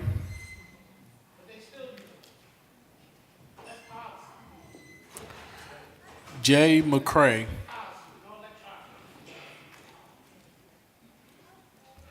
Next speaker, Erica Wallace.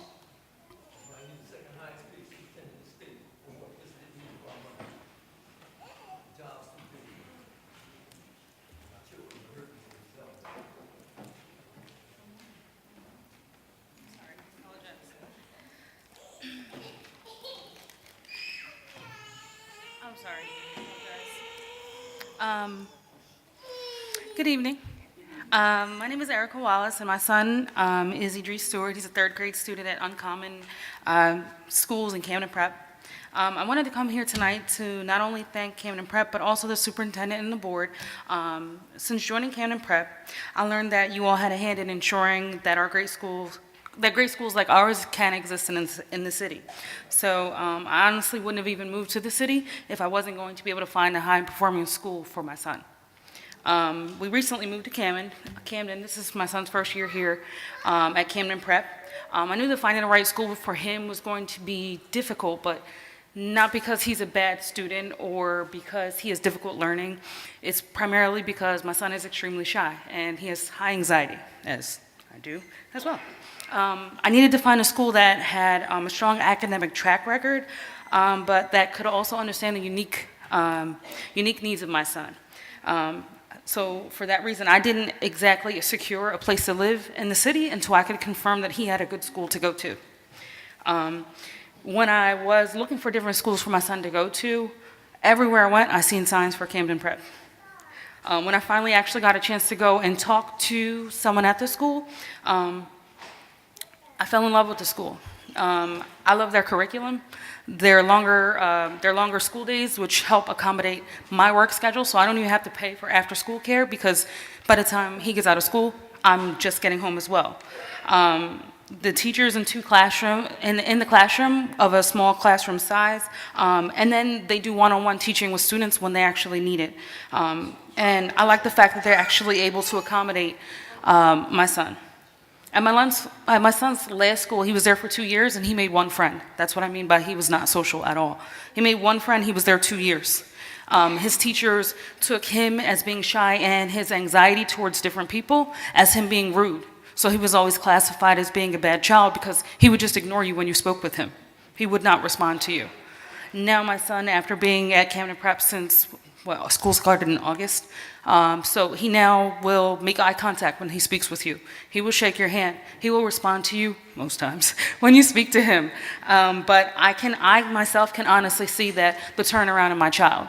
At back to school night with meeting his teacher, or even just meet your teacher night, I spoke with his teacher, and on the spot she gave me her cell phone number. I was able to text her right then and there if I needed to. She said, and I let her know my concerns with my son, and she said, I'll make sure I watch out for him.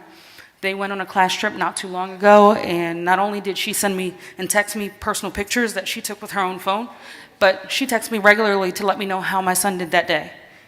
I don't know that I've gotten that in public schools in the suburbs, but out here in Camden and at Camden Prep, I get that on a regular basis. So Camden Prep not only has teachers that take the time to meet their children's needs, but actually find the light in each child. They care about their students. They spend time with their students. They know what their students like, what my child likes. So for that reason, I love Camden Prep. They taught my son how to speak loud and proud, and we're happy to be here at Camden Prep, and thank you for allowing that to exist. Thank you, Ms. Wallace.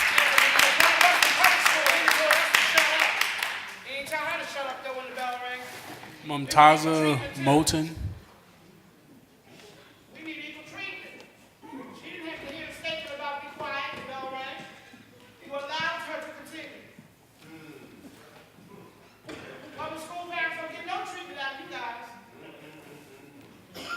Hi and good evening. My name is Mumtaza Moulton. I'm here to say that a high-quality education matters in every child's life. For our children and our city to be successful in life, they need a high-quality education that opens doors that can elevate their life. Thank you to the superintendent and the board for making schools like Camden Prep a part of this city and our community. School choice is important to me because I, as a parent, should have the right to choose where they want their child to receive a high-quality education. I choose to send my children to Uncommon Schools Camden Prep. I currently have 2 boys, and in this world, our black boys are consistently being targeted. I want my kids to be able to break barriers. I want them to have a fair shot at achieving education. And they need to be in an environment where I know their teachers care enough about them to teach them. To be honest, having my scholars at Camden Prep alleviates a lot of pressure because my boys have become self-sufficient. My boys come home and they do their homework on their own. They know what to do because they're structured at Camden Prep. It is a top high-performance school, and they push their scholars to learn by making it fun and engaging.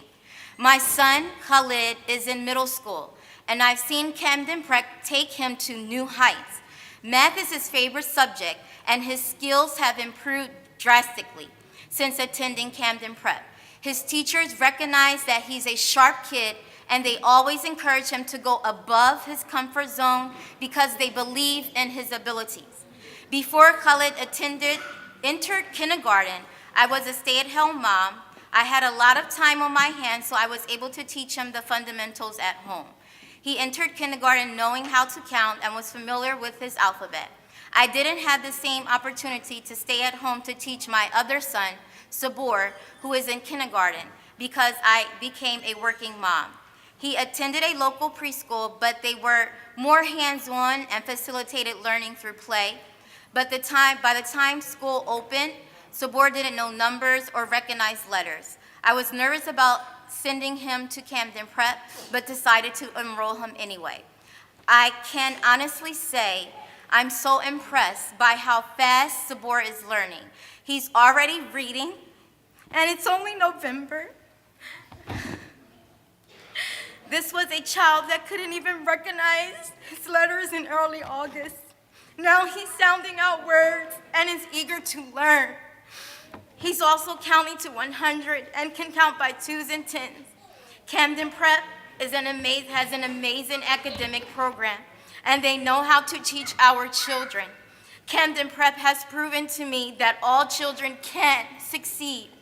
It's great to finally have a school in Camden that is committed to making sure every child that walks into their building excels. Thank you. Thank you.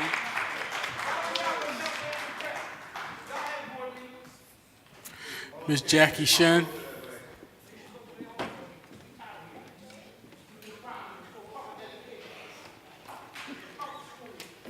Good evening.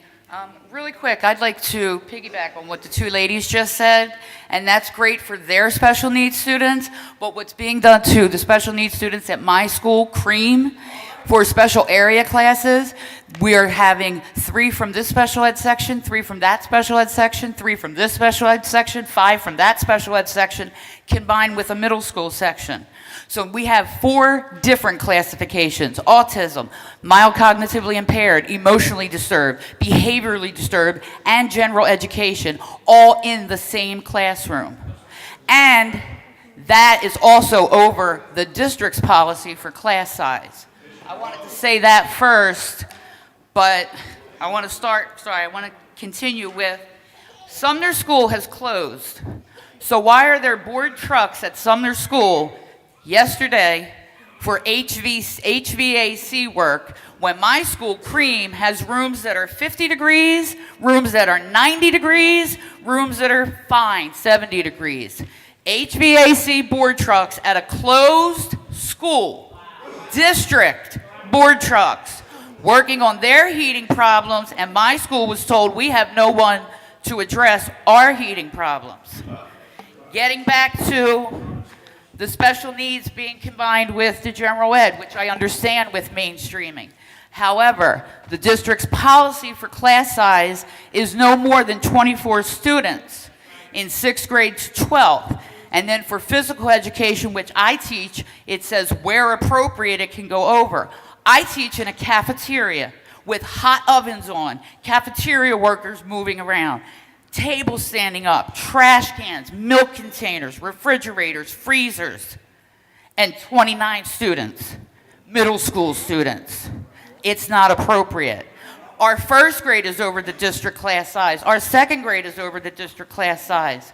3rd grade, 5th grade, 7th grade, 8th grade for special areas are over, but 1st and 2nd are over for those teachers. Also, we have 1 security guard. I've heard a few people say, we have 2 security guards and 400 or 200 students. We have 1 security guard at Cream. We have 375 students, 3 floors, and when she goes to lunch, we have nobody. The policy for physical education is 150 minutes per child per week. This young lady I taught when she went to Hatch 18 years ago. She got 150 minutes back then. Little by little, it's been stripped away.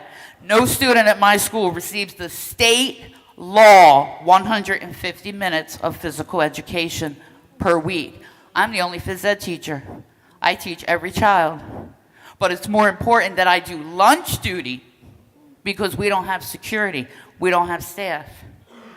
What is going on in this district? Thank you.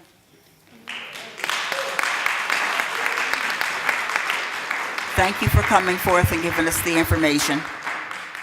That's what Abbott was all about. That's what Abbott was. We sued for 30 years. Mr. Kevin Barfield. We sued for 30 years to eliminate that stuff, and they came like locusts and disrupted our whole thing. Paymar's part of the locusts. The politicians came in and sucked down money out of it. Come on, Mr. Davis, please don't interrupt public comment time. Good evening. Make it quick. There's a lot of things that's going on. But I like to say this because I know at some point there's going to be a change in our leadership here in the district since we have a new appointed governor. And what his campaign message was, I know is for public education. So I'm going to say this again. First of all, I would like to start off with how do I get copies of your presentations? I know you went through a lot of information. A lot of information, whether it was through the curriculum, the CT programs, those things that I always said, I don't understand why there's not copies for the public to go through that stuff. And then the fact that you, again, just dismiss the public because we don't have enough time to deal with a superintendent report, a financial report, and then a presentation, we should have the time to ask the questions, the time when the questions and the stuff is fresh in our minds. So again, a disregard for the public. The long-range facility plan, what is that? Can you share that? I know you showed, excuse me, the last board meeting in reference to some of the facilities and some of the things that you had planned in reference to possibly selling those facilities, but I think it's more or less in reference to also this district comprehensive maintenance plan that needs to be shared, because that tells, again, a lot of things that have been brought to the attention of the board tonight in reference to the state of these facilities. And I know for a fact that a lot of these schools, it's horrible, the conditions that these schools are in, because you don't have enough staff. So again, we're going back to the staffing situation within our school district. And I have to go back to when you came in about 4 years ago, Superintendent, when you came in and you said, hold you accountable. You said, hold you accountable. You were here to educate all of our children. And right now, even when we talk about our budget, there's no transparency within reporting out about our budget, because there's no way in the world you're not telling me, and especially when it comes to this CUSAC report, when I'm looking at the numbers, for instance, when we're having these personnel issues with lack of staffing, how can you tell me that and then, that's a concern when you talk about a self-assessing. That's like the fox, guarding the hen house. Like really, like how, what's the transparency and the truth, and you reporting out on yourself? Personnel going from 20% to 80%, and like what's mentioned tonight in reference to the staffing not having the time to do all the duties that they're required to do, and then now you're judging them based on their evaluation by people who have no qualifications to do any evaluations.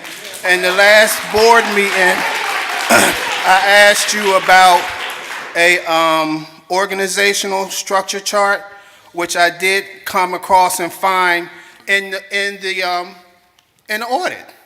You can have it and you can post it in the audit, but you can't show it to the public. Now and again, your staff constantly is changing. And it's like we don't have no accountability, no structure in reference to who's doing what, but I can best believe that there's a lot of things that are not taking place within this district. And back to the curriculum. Thank you for your comments. Okay, Your time is up. but the other part to that again, sir, is in reference to our curriculum. Our curriculum has always been stated that it's not aligned to the standards. And you're not telling me that that situation has changed overnight. So again, in closing, in reference to the CUSAC report, again, I would like to come and have them see a copy of the indicators and the documents to show what is actually has been done and should have been done, and how they're showing some proof and how you justify these numbers increasing, because it's not adding up. Instruction and programming. You can't tell me that you went from 11% to 52%, and we're just developing curriculum within the last 2 years, because it's been the talking point. And we don't have the staffing, and you don't have the staffing in administration to oversee, to make sure these things are taking place, and that things are taking place in the school, and reference to destruction taking place. So again, Superintendent, when you came in here and trusted in good faith as a parent, because we always want to believe in our leadership, you have failed us. And I gotta agree. It's time to speak up.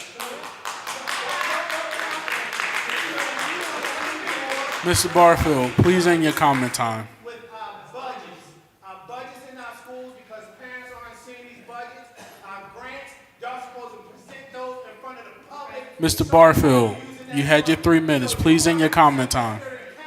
You should be counseling in this administration on the things they should be. I promise you, I do my job. I promise you, I do my job. Thank you, Mr. Barfield. Ms. Sarah Jocelyn.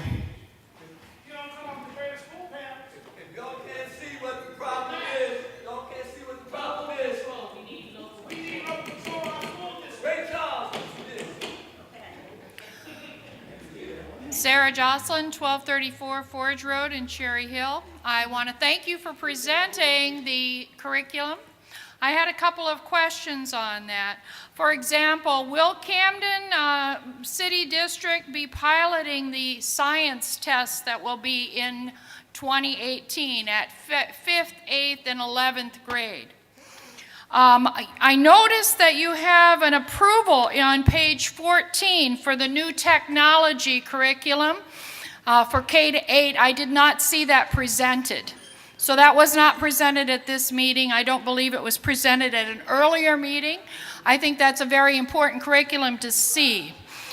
We had no update tonight on the teacher vacancy. I recall that the superintendent attended a math class and commented on how unsuccessful it was to be using substitute teachers at a high school level math class. So I'd like to know where we stand on this teacher vacancies for the specifics, such as math teachers, science teachers, and I believe there was also foreign language teachers that were among the missing teachers. I had several other questions. I noticed, I actually went to a couple of schools, to the libraries in a couple of schools. I was very surprised by the review to see that there were going to be classroom libraries in the high school. I'm unclear about that. I've only seen purchase of some classroom sets of novels, but I have not seen classroom libraries among the purchases. So I would appreciate better understanding what the classroom libraries are at the high school level. I noticed in preparing to go and visit the libraries that several of the school websites have not been updated. And at that time, for example, for Cream School, it showed the previous principal and such other things of that.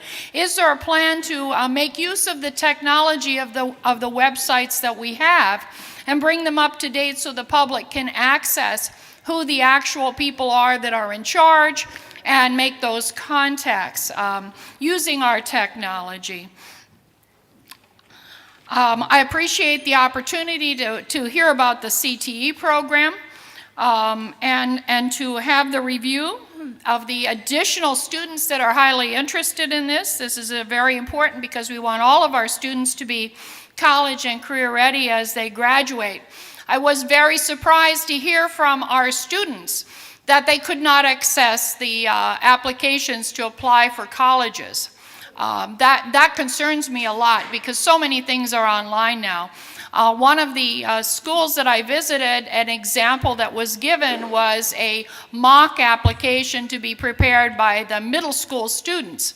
Now that's not online. That was a mock application where they had to access the college websites. So it was unclear if that was a specific technology that was related to the move, the location, or a broader issue. Ms. Jocelyn, thank you for your comment. Your time is up.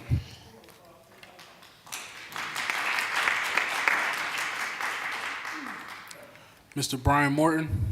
Thank you, Sarah. I have one more question. Will the Camden City District be presenting at the State Board of Education in December? That's something the public needs to hear. Oh, yeah, thank you. We'll be there. Thank you. Mr. Brian Morton. Good information tonight.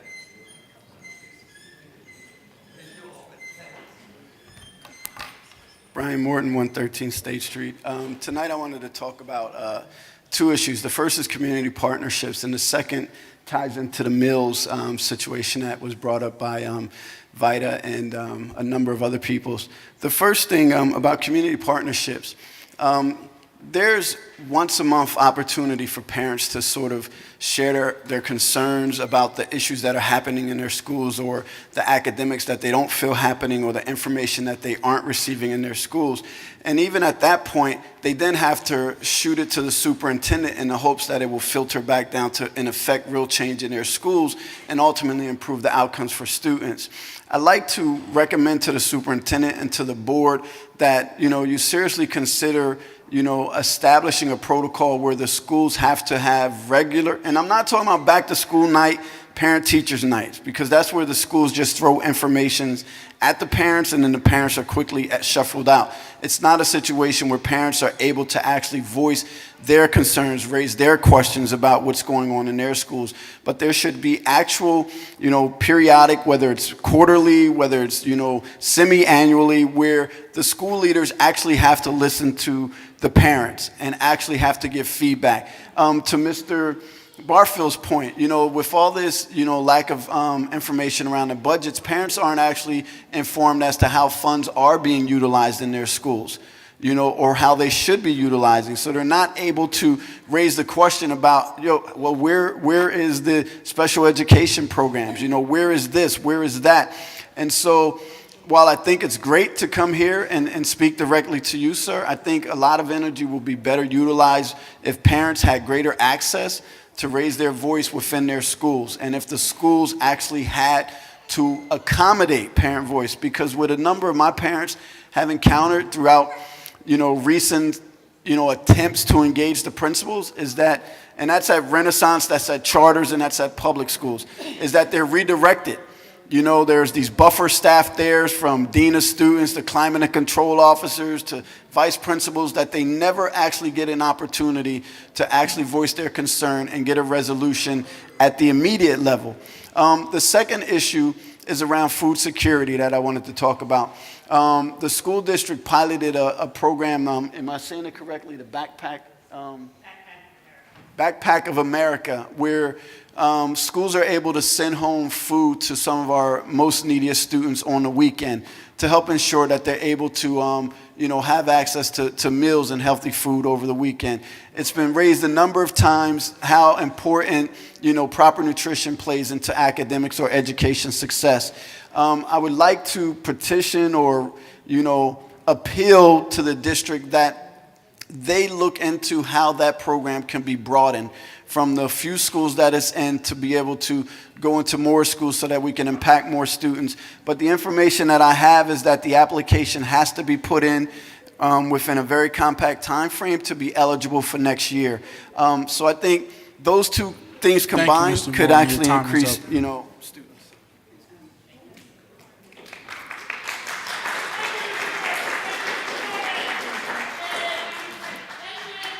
Thank you, Mr. Morton.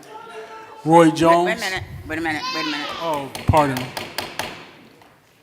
Mr. Morton, thank you for coming to the podium with that. I will address it at the end, just like the superintendent, but there's information that you as the public need to know, and you need to know how to get what you need. And so we'll wait until we get through the superintendent's report.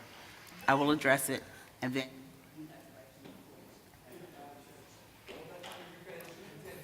Mr. Roy Jones. Yes, sir. Good evening, Superintendent, President of the Advisory Board, board members. I do want to share something that's very important. You've heard a lot of parents and speakers talk about the lack of security, and you should not take that lightly. The reason you shouldn't take it lightly is because there's been mass murders in this country, mass violence in this country, and with the lack of security in our schools, this is to all the board members, to all the parents, with the lack of security in our schools, we are leaving the parents, their children, the administrators, and teachers exposed to possible mass violence. I hope you understand what I'm saying. This is not the America of our dreams. People today are going into churches and places of worship, killing people, innocent people. So you have opened the door to a possible scenario that we don't want to even think about. So as soon as possible, you need to get the security back. You need to reinforce the security in our schools. That is primary to education and the protection of our children. These children are vulnerable, have no protections of their own, and if a mass gunman came in, what would they do? So this is a warning. It's a warning, but it's a proactive warning that we need to take action now to bring back our security people right now, because everybody is exposed. And God forbid an incident happen where people die, children are injured, teachers are mass slaughtered, and we have to come back to this board and to you, superintendent, to say, hey, we told you so. We don't want to come back and say we told you so. We're telling you right now this is the right thing to do, I would ask that you really consider bringing back these security people. But I want to make this clear too. Probably one of the consequences of moving public school monies to charter schools is that the public schools are now exposed. They're not getting the same resources as the charter schools are getting. So there is a consequence when you move public schools monies to charter schools. There is a dire consequence in that process. So we need to really look at, to this board, to all of you who are parents, you do not want your children in schools that are not secure. If not, that means you are a parent that's not concerned about your children. So we all are concerned. I know you are concerned. I'm not trying to indict you. I'm just trying to make this point very clear. This district is exposed. Our children are exposed, and we need to get on this issue right away. This is a very important issue. The other point I want to talk about is Mr. Jones, your time is up. Your 3 minutes are up. That was 3 minutes? Yes, sir. I just want to, can I just get something out real quick? Whenever a teacher is disciplined, there are rumors in the community about what happened. And we know when you tell one person at one end of the room what the rumor was, by the time it gets to the other end of the table, the person is a pedophile. You follow me? So I just want to recommend that in terms of discipline, and when a child makes an accusation or anybody makes an accusation, it should be the parent should be brought to the teacher with the parent. It should be settled in-house as much as possible before it reaches the street and before it reaches the suspension area and before it escalates into a confrontation between parents and teachers or the community and the parents. So there should be a protocol that the parent should be brought together with that teacher to resolve issues before it escalates into a suspension. That protects the district and it protects the person that was charged with an offense. I just want to make that recommendation as well, but I want to leave one more time and say the district is exposed, our children are exposed, and we need to do something right away, right now, tomorrow, about bringing back security and amplifying security and getting this process and our children secured right away. Thank you. Thank you, Mr. Jones. And the reality is,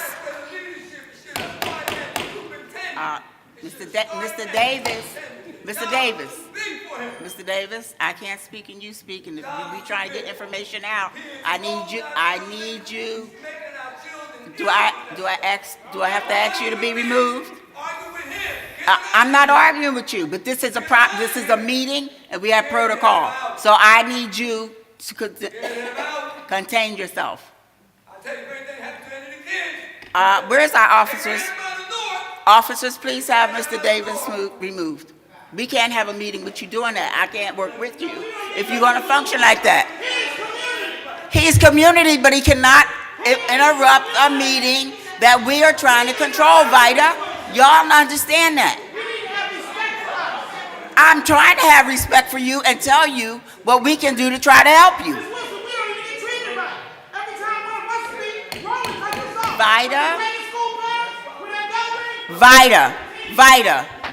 Vida, we're not going to have the interruptions. I listen to you and I'll work with you. But I can't work with you when you're talking back and hollering out and interrupting the meeting. That's not what this meeting is for. Call the next person to Ms. Tamika Gaines. Ms. Tamika Gaines.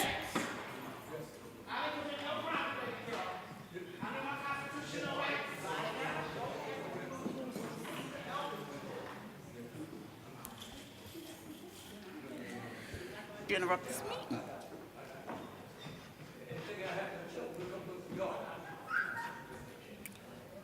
Ms. Gaines? Hey, good evening. My name's Tamika Gaines.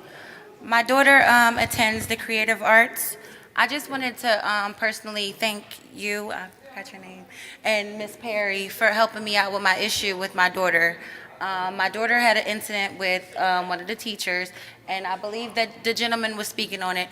I came to the principal about my issue, and I really don't feel like the principal treated it as priority. I don't feel like she informed like the other parents. It basically, it wasn't in-house. It was basically brushed under the rug. And like he said, like, you know, one person heard a rumor and then it just spiraled out of control, which the issue was not, the issue is with these teachers. The teachers, like, they just really need to understand that these are children. You know, like, you guys are here to do a job, period. These children are not your children. You cannot push off your personal beliefs. You cannot talk to these children the way you talk to your children. That was the only issue that I had. I teach my daughter she's not supposed to suffer in silence, period. I do not care how many accolades, how many awards these teachers have. Like, right is right, wrong is wrong. You know what I'm saying? And I would say that to any other parent, regardless of whoever it is. You know what I'm saying? Like, if it was your child, you would do the same, point blank and period. But again, like, all I wanted to do was just thank you. I've never met the superintendent. This is my first time at one of these meetings. But I really feel like to even just like get more support from the community, like the teachers, just as well as I said to the principal, you need to kind of sort of like include the parents, send documents home, like let them know like these things are happening. I had no clue like things like this were happening. So we could have like a platform to speak for ourselves and like speak for our children, because we are our children's voice. Like, we are our voice, period. You know, and I feel like that is your, you know, your duties to allow us to have that, period. And that was it. You're absolutely right. You should be the first advocate on behalf of your child, and we will talk about that at the end of the meeting. So please stay around. Questions that are being asked, don't just get up and leave. When you ask the question, wait to hear what the answers are. Ms. Roncha Dickerson.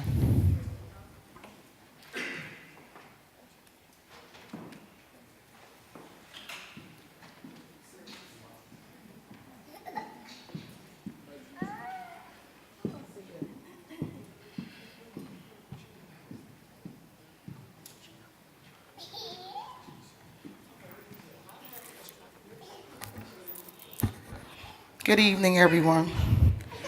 Roncha Dickerson, Camden Parent Union, Unity Community Center. So I mentioned at the last meeting, Madam Chair and Superintendent, that I was really clear that we don't want to have this bashing between charter parent and public parent.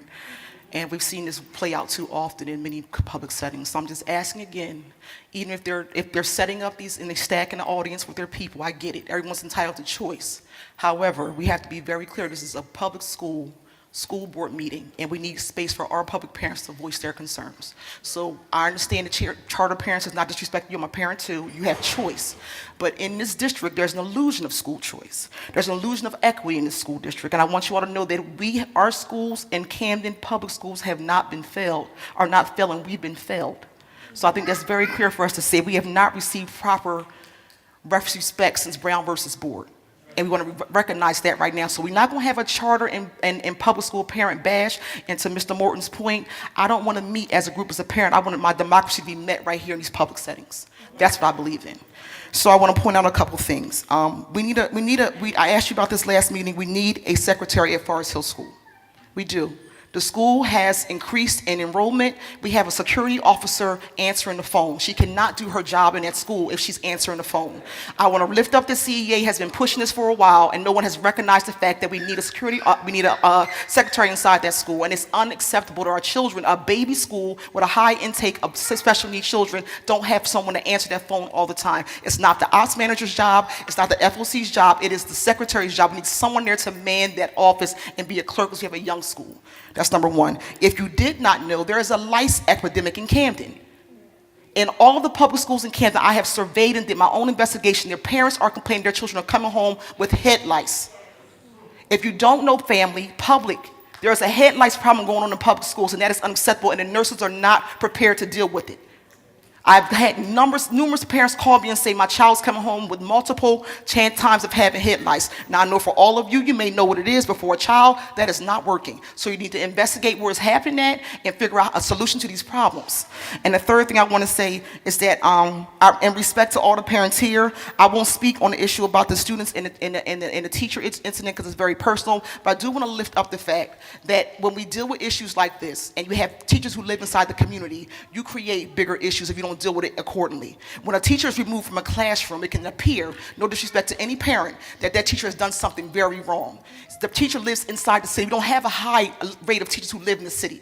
So when you live in the city, you work in the city, you shop in the city, you worship in the city, it becomes issues. Now, if people are beefing, excuse my terms, that could become a hate crime. So I could be walking in a community with my children, and we could get into an argument on the streets based on someone's idea of what happened. So in the future, dealing with in-house people who live in this district, let's treat them with a little more respect and give them the honor, because they don't leave the city. You all get to go home and go out of the city. We live here, most of you, some of you.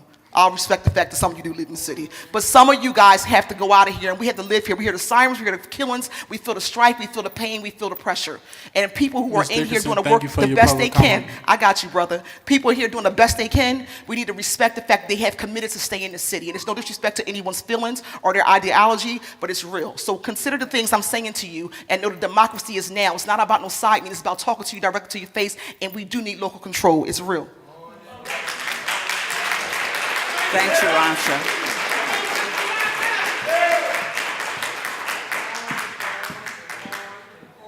Kyla Evans.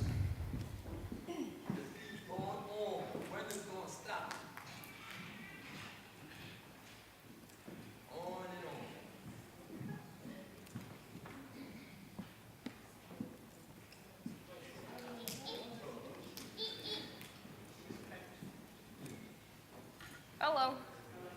It feels good to be back, but I'm on the other side this time. Sorry. Ouch. Sorry. I came here just to, I guess, thank you guys for putting people in my life that has helped me since high school and have continued to help me. You guys have a few assets, one in particular that has helped me since my struggle in high school, currently helping me in college. I like to call her Mama P, but that's just my personal nickname for her. But you guys have helped me, not only with being a board representative, but giving me people who have helped me move forward with my life. So I feel as though that needs to be acknowledged. Hi, Miss McCombs. But she's another example. You guys have helped me become the person I have. I do miss being on that side of the floor, but I'm stuck over here now. It's not a bad thing, but I enjoyed being over there. But I've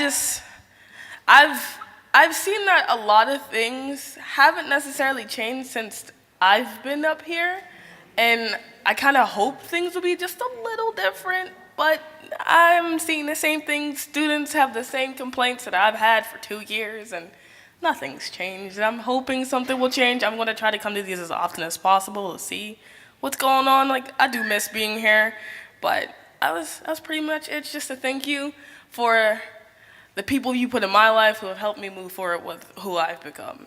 So that's it. Thank you for coming back and giving that information. Thank you. Quinzel Bethea.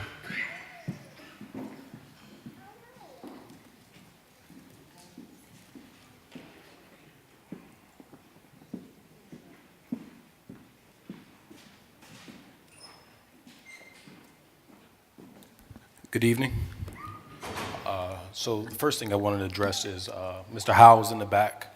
He was an instrumental part of my life in my development in high school, and that African American studies class, as well as the performance and stuff that he put on, kind of set the stage for me in my advancement and being the director of my own program now and moving and doing a lot of things in property. And so that piece in high school, there was no one that I can identify with. And he was that piece. So I think for him still being a part of the school district. And the next thing I would like to address is that Forget Me Not Youth Services is a program that I'm a part of, co-founder. We just received a federal award from the Family, Youth, and Service Bureau that allows us to do community service linkages.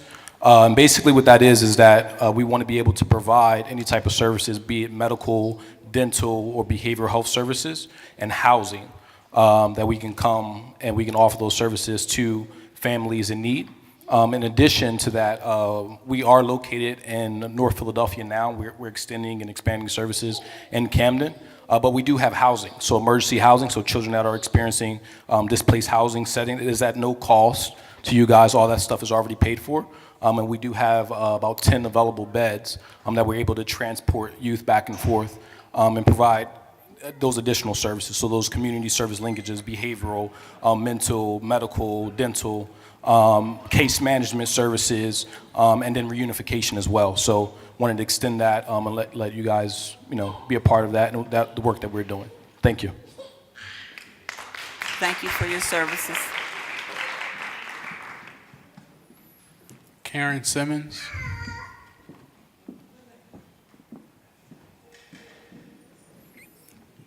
Somebody coming? Karen Simmons. Leslie Evans.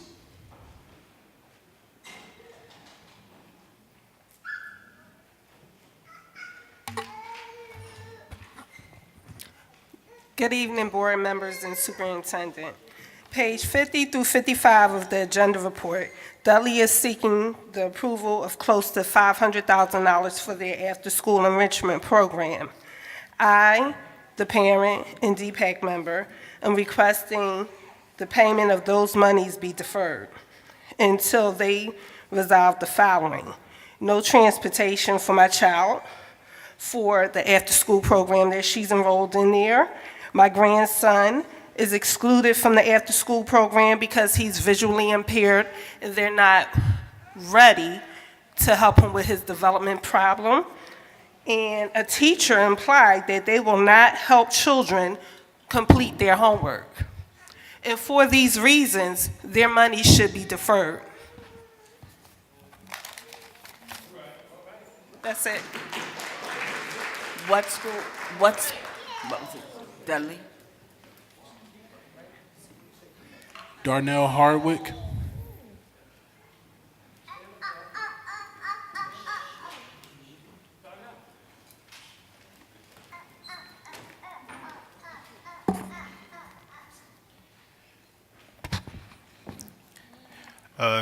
Good evening.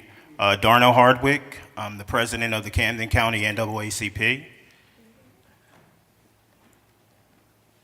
I would like to thank our members and our education chair, Lori, for showing up and giving some information on what we're about. The NAACP has been a leading force for and advocate of equitable, excellent public education for all children. The NAACP has adhered to this mission by denouncing movements toward privatization that divert public funds to support non-public school choices. In July 2016, during the 107th National Convention, delegates unanimously passed a resolution calling for a moratorium on charter school expansion until there is accountability and transparency in their operations.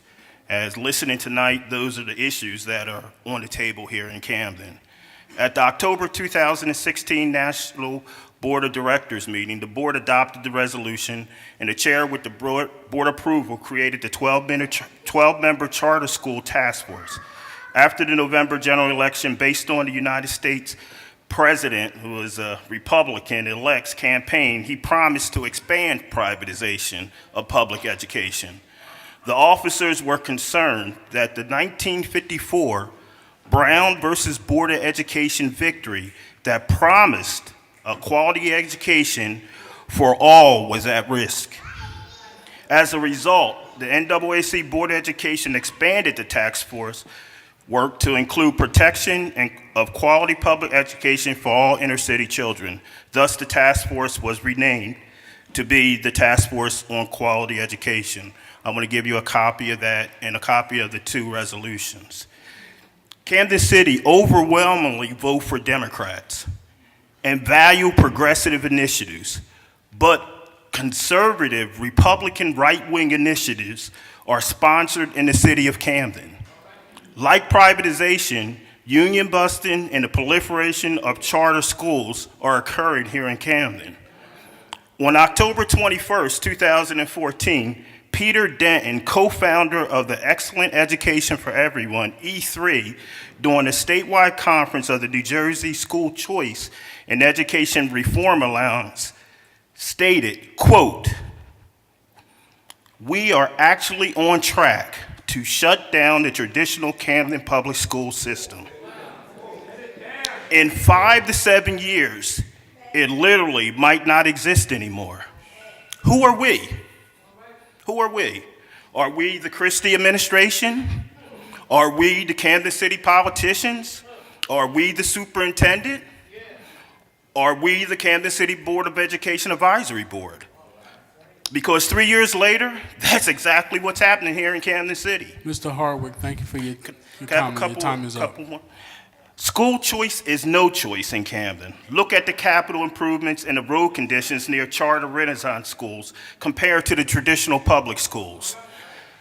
Mr. Fortunately, Hardwick, thank you for your elections time. have consequences. And Phil Murphy, who was on our board of directors, is now the governor. We will have a race. The Camden County NAACP will work tirelessly for the return of local control and democracy in the city of Camden. Thank you. Thank you.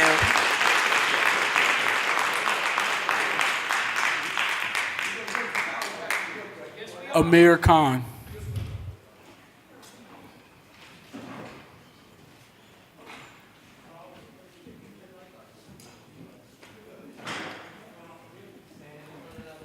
Good evening.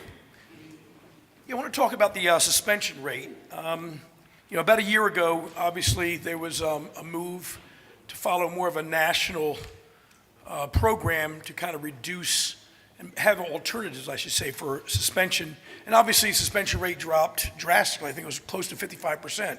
It's called push out. Push out. You're dealing with, I think it was maybe 1,000 suspensions the year before, dropped down to maybe 460 some. And I guess on the surface, all that looked great. I think right now we're probably dealing with about close to a year into it and starting to see some different effects. And I just want to bring that up to the board. I understand that there are suspension rooms or alternatives in places like Camden High and Woodrow Wilson, but what's happening is there are things that students are getting away with today in classrooms on how they're talking to the teachers, in some cases how they're even talking to principals. I have instances, many of you here have instances where they've cussed out the principal. They've told them to suck, all kind of things, MF this, MF that, stuff that in our day or even a few years ago, there was a suspension. And I'm not saying that, and we understand that suspensions were disproportionately towards blacks and browns. We understand that across this country. So I understand something had to be done, but it's almost like we went from one extreme to another. Scripture talks about that there's this false balance. There's an abomination, this false balance. There's got to be some kind of middle road. And what's happening is teachers are getting frustrated.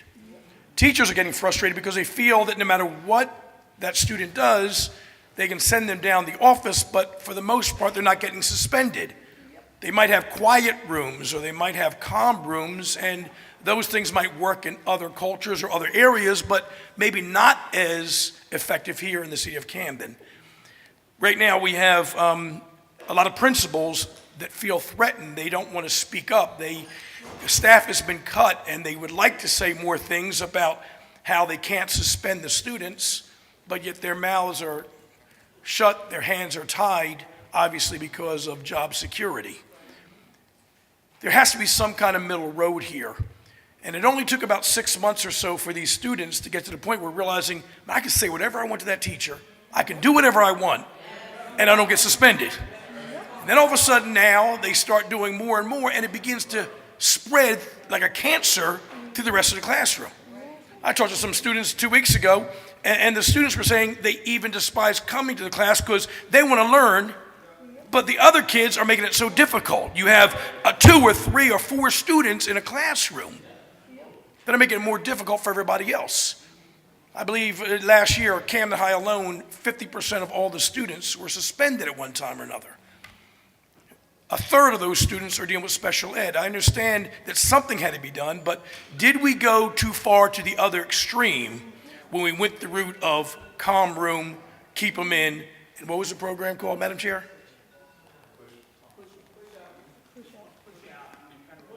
Push out on the federal level. All I'm saying is, are you addressing that? Is it being talked about among the board members? And are you aware of what the teachers are going through, the frustration, and what the principals are going through? Thank you very much, and I appreciate that. By the way, don't forget tomorrow night, 5 to 8 at Creative Arts High School for the citywide Camden Harvest Fest. Thank you very much. Thank you, Reverend Khan. Mr. Sean Brown.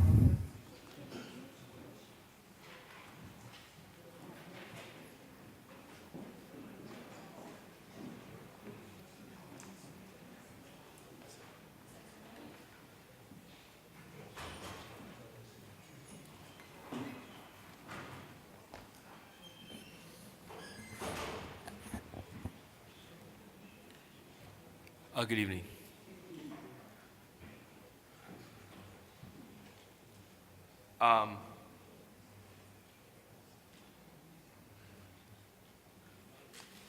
This is one of the most excruciating meetings I've sat through because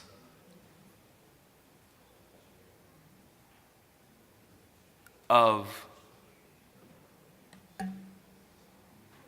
the amount of problems that were discussed, the depth of those problems, from curriculum and instruction, discipline, evaluations, facilities, just lunch, just issue after issue of well-stated, well-documented, well-researched issues. And I'm smart enough to know that you can't necessarily take every single thing that every person takes on face value. But even within the exaggerations, there's some ounce of truth to what we've heard.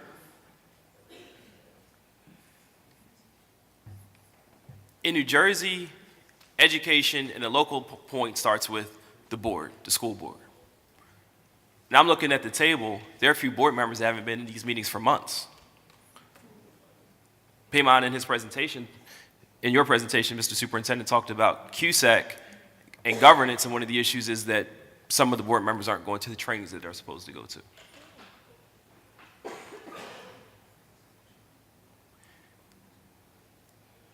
If this is the best that we can do as a district, then there's something fundamentally wrong.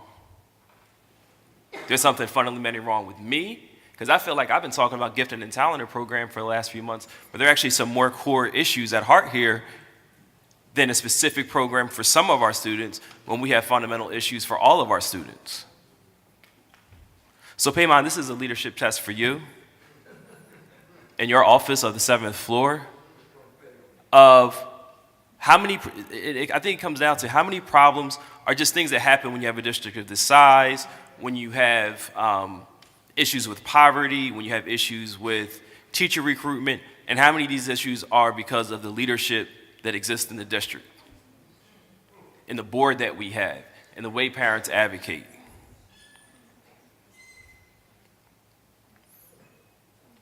I feel guilty for thinking that kindness and openness are the same as effectiveness and due diligence. And they're not the same. And they can coexist. We can both get along as a community and as a district, and we can get some big things done to fundamentally change how we're educating our young people. So I'm super duper curious to hear the feedback from the many, many complaints that have been addressed. But I hope that, I feel uncomfortable, I feel nauseous. I hope that a lot of people do right now.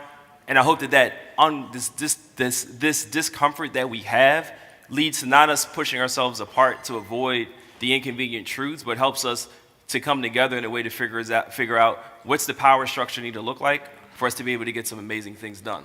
Thank you, Mr. Brown. Your time is up. Thank you, Mr. Brown.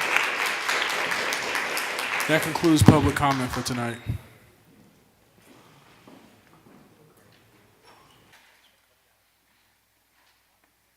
I think picking up on Mr. Brown's comments is a great place to start. So I get it. Got a new governor-elect. First time there's change in Trenton in going on 8 years. And whenever there's that sort of political change, it leads to anxiety levels going up, and it leads to increased scrutiny. And that's all to be expected. And I want to just thank everyone who brought their concerns to this arena, especially the parents, because I know it's never easy going before a microphone and a video camera to voice your concerns. 4.5 years in, and those of you who have dutifully attended these board meetings month in and month out may feel a certain way about certain issues that rightfully, in your mind, haven't advanced at the pace you'd like to see them advance. And that's the reason that we always start with the superintendent's presentation to highlight the progress, because it's, I think at times in our district where the media hasn't always been favorable to the city, it's easy to get focused in on the negative. And we do try to point out the areas of progress. And maybe that leads some of you all to roll your eyes, but I also think that's really important because we are not only here for children, there are children in this room. And I think celebrating their accomplishments is really, really critical. And so part of it is, you may think I'm being defensive in this moment, but part of it is we're all here for kids. And to herald them and to hold them up is really, really important. Now, let me just say this. I get it. We hear you.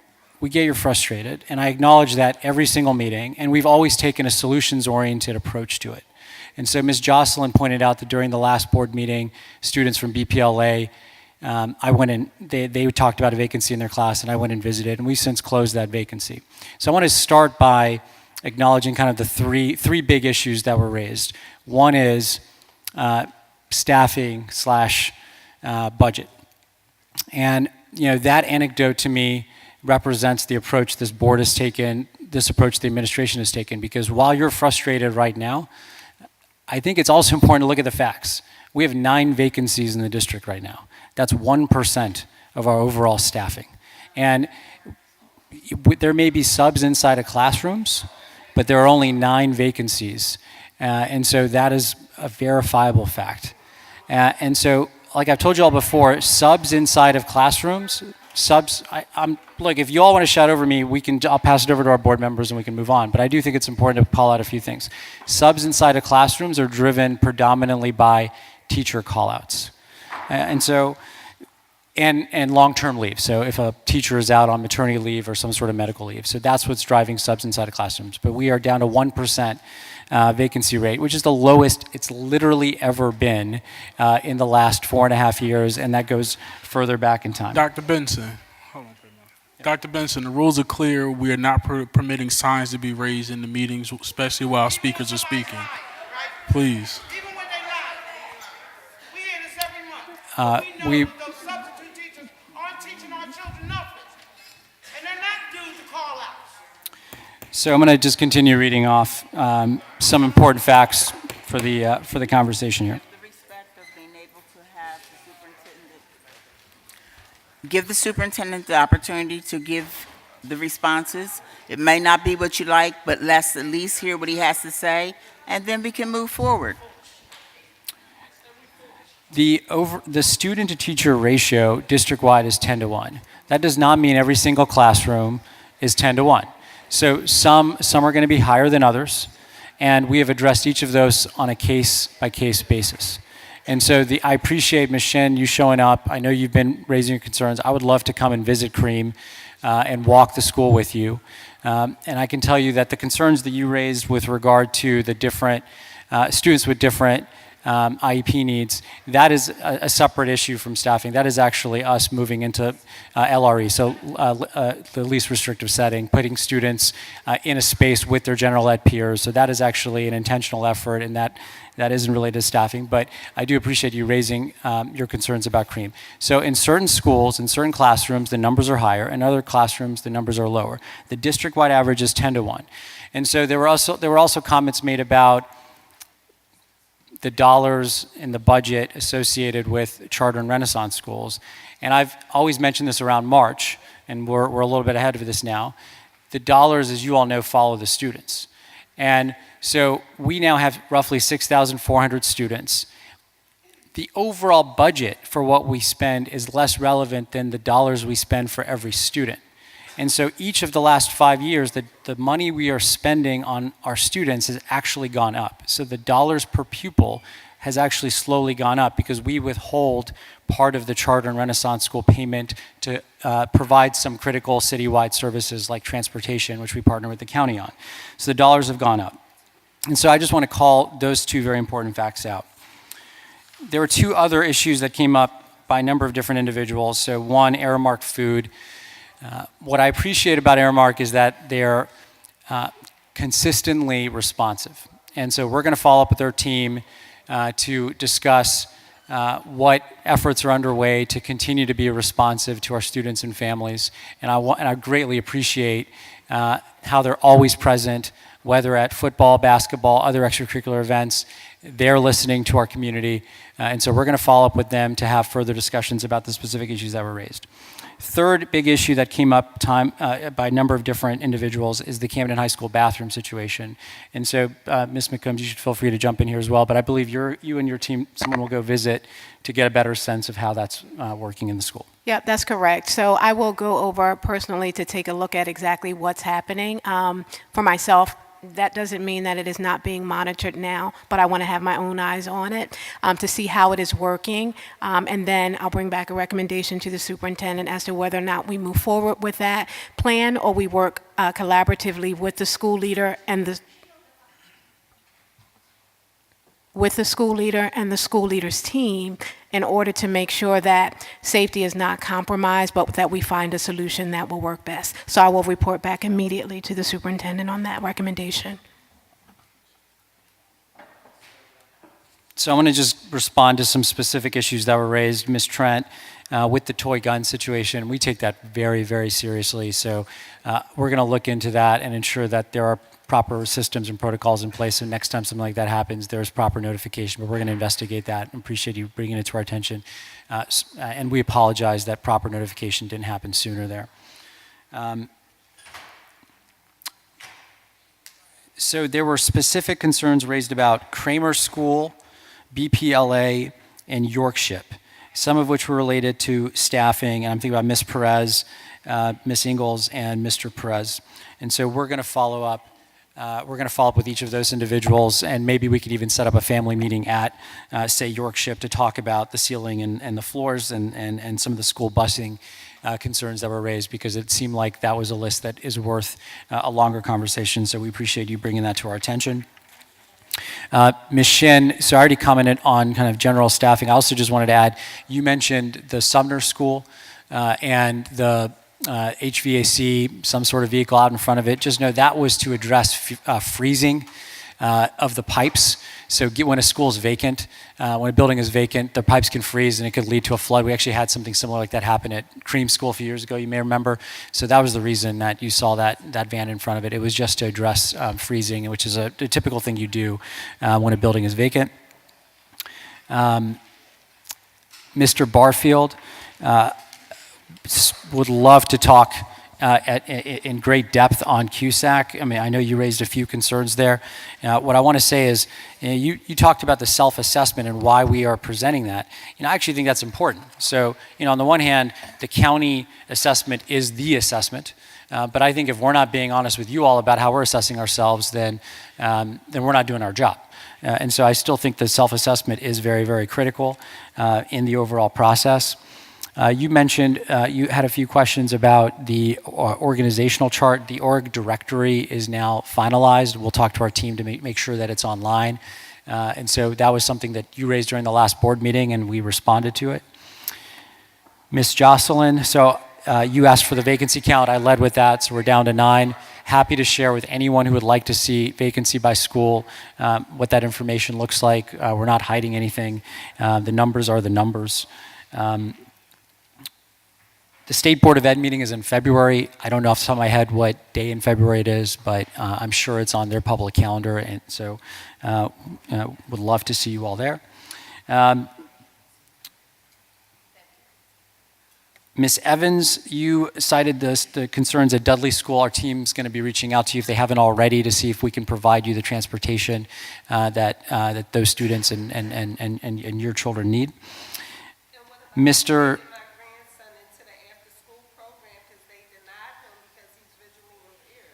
We're gonna absolutely talk through all of that with you. So someone on our team before you leave today will have that conversation. Thank you for bringing that to our attention. All right, just to close things out here, Mr. Hardwick, I think we should have a longer conversation. I remember when Pete Denton made those comments. I met him one time, and we had a pretty stern conversation about how inappropriate they were and how they didn't represent the work that was going on here. I don't know Mr. Denton. He happened to be holding a conference on education here in the city. This is about 3.5 years ago. Yeah, I don't know the guy, and I certainly expressed to him that that's not what we're about. I'm not sure who the we there is either. I think that's a question more for him, but he's somebody I've literally only met once. Mr. Khan, Pastor Khan, what you raised on suspensions, honestly, that's the type of conversation I wish we would get into more during our time together during these board meetings, because that kind of speaks to tension in the work and challenges when, with the greatest intentions, there can be the pendulum can sometimes swing too far in the other direction, if you will. And I think that's exactly what you called out there. I will say that was a huge concern of ours going in, where if you just kind of willy-nilly say suspensions should go down and you set a target, and all of a sudden teachers feel scared to suspend a student and they're going to deal with some consequences, and then that leads to unintended consequences with a classroom being hard to manage. And so what we did to get in front of that, we are meaningfully investing in not only new positions like the Dean of Culture and Climate to help address this and to build the school's kind of capacity to address the restorative practices and reducing suspensions, but we've also done a lot of training across the board in trauma-informed care and restorative justice across all of our staff. And so my feeling is I don't think the pendulum has swung completely in the other direction, but I do think that we have to constantly monitor it. Whenever I do my student roundtables at all of our high schools, that's honestly one of the first questions I ask. And we talk about restorative justice and we say, does it feel as though there are no consequences? And I think, especially Woodrow Wilson and Camden High, I really do believe there are still consequences. And you called out in-school suspension. Woodrow is probably the tightest I've seen it in my 4.5 years here. I mean, the hallways are quiet, kids are engaged in the classroom. Same can be said about Camden High. In fact, a lot of the Camden High students come up to me and say, maybe it's a little bit too tight at times. So that's a good thing when you hear it, because kids are kind of saying that in jest. Good to call it out. Where you hear those specific instances of schools and classrooms where things are maybe not what we would like for them to be, please bring that to our attention.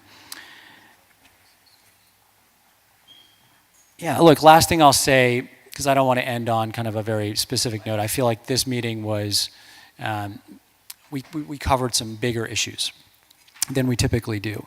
And I would just urge everyone to really zoom out and think about, in 4.5 years, if you look at, by every measure, look at outputs, by every measure available to us, we are a better school district today than 4.5 years ago. And that's literally grounded in the facts. From graduation rate to the vacancy rate going down, which is more of an input, to park rate more than doubling in ELA and more than doubling in math and almost tripling in ELA. These are real outcomes. And so we should be proud of them while at the same time holding our feet to the fire and addressing the issues that come up. And we're going to continue to be responsive. I'm now going to pass it over to our board members. You addressed 5 people.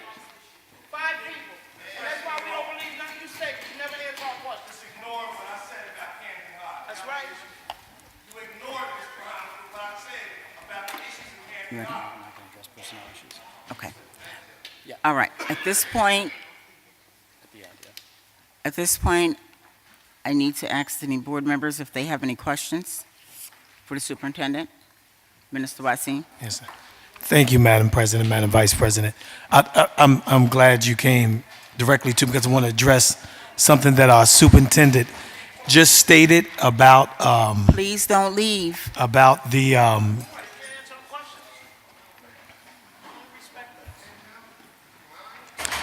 suspension rate.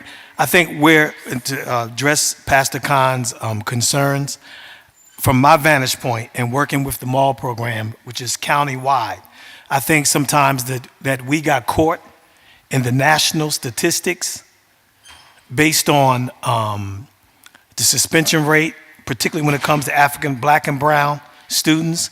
I think more so in the suburban areas is where you see those rates really, really alarming. And being involved with the mall program, I mean, it's just be for small things, for fights. Children end up court mandated in the mall program. So I think if we can balance that out a little bit and have that discussion and this great conversation, that we can make it fit our needs here in Camden City. I think we're getting overshadowed by national statistics because specifically in suburban school districts, they're really, from my vantage point, really are disproportionate in some of the suspensions that I see when it comes to Black and Brown children. And I think a lot of that, I've got to see that directly from my assessment. I don't have the statistics, to back it up, but just seeing it. The kids that are in certain schools and suburban school districts are getting, they're there for the small things in Camden and certain areas that we would be proud to say these are some of our issues. So we need to have that conversation to make sure we don't get drowned out here what's specific to urban school settings, that sometimes some children and families need to be held responsible for the way some of our children respond in school that disrupt the learning environment. And if anything, we cannot disrupt the learning environment. So I think that's an issue. I'll sidebar you with that. I want to thank Sister Vida. Since you have your hand up, you got to ask Madam President if you can speak. I can't speak to that. I want to thank you for advocating again for the citizens in Camden. Recently, Sister Vida and I got together on an issue on one of the corridors here in Camden City that's directly related to our education of our young people, and specifically for many of us in the business districts in Camden. Sister Vida was advocating, and it was a concern that we've had on the business districts of how our young people, when they get out of certain schools, we made a call to the community. Sister Vida has a blog. She made a call to the community, and very little people showed up, but we got out there anyway and spoke to some of the issues that when our children come out of public schools, when they come out of school, they should not have to see what they see in those districts of our people who have challenges and problems. That is a part of the education. That is discouraging.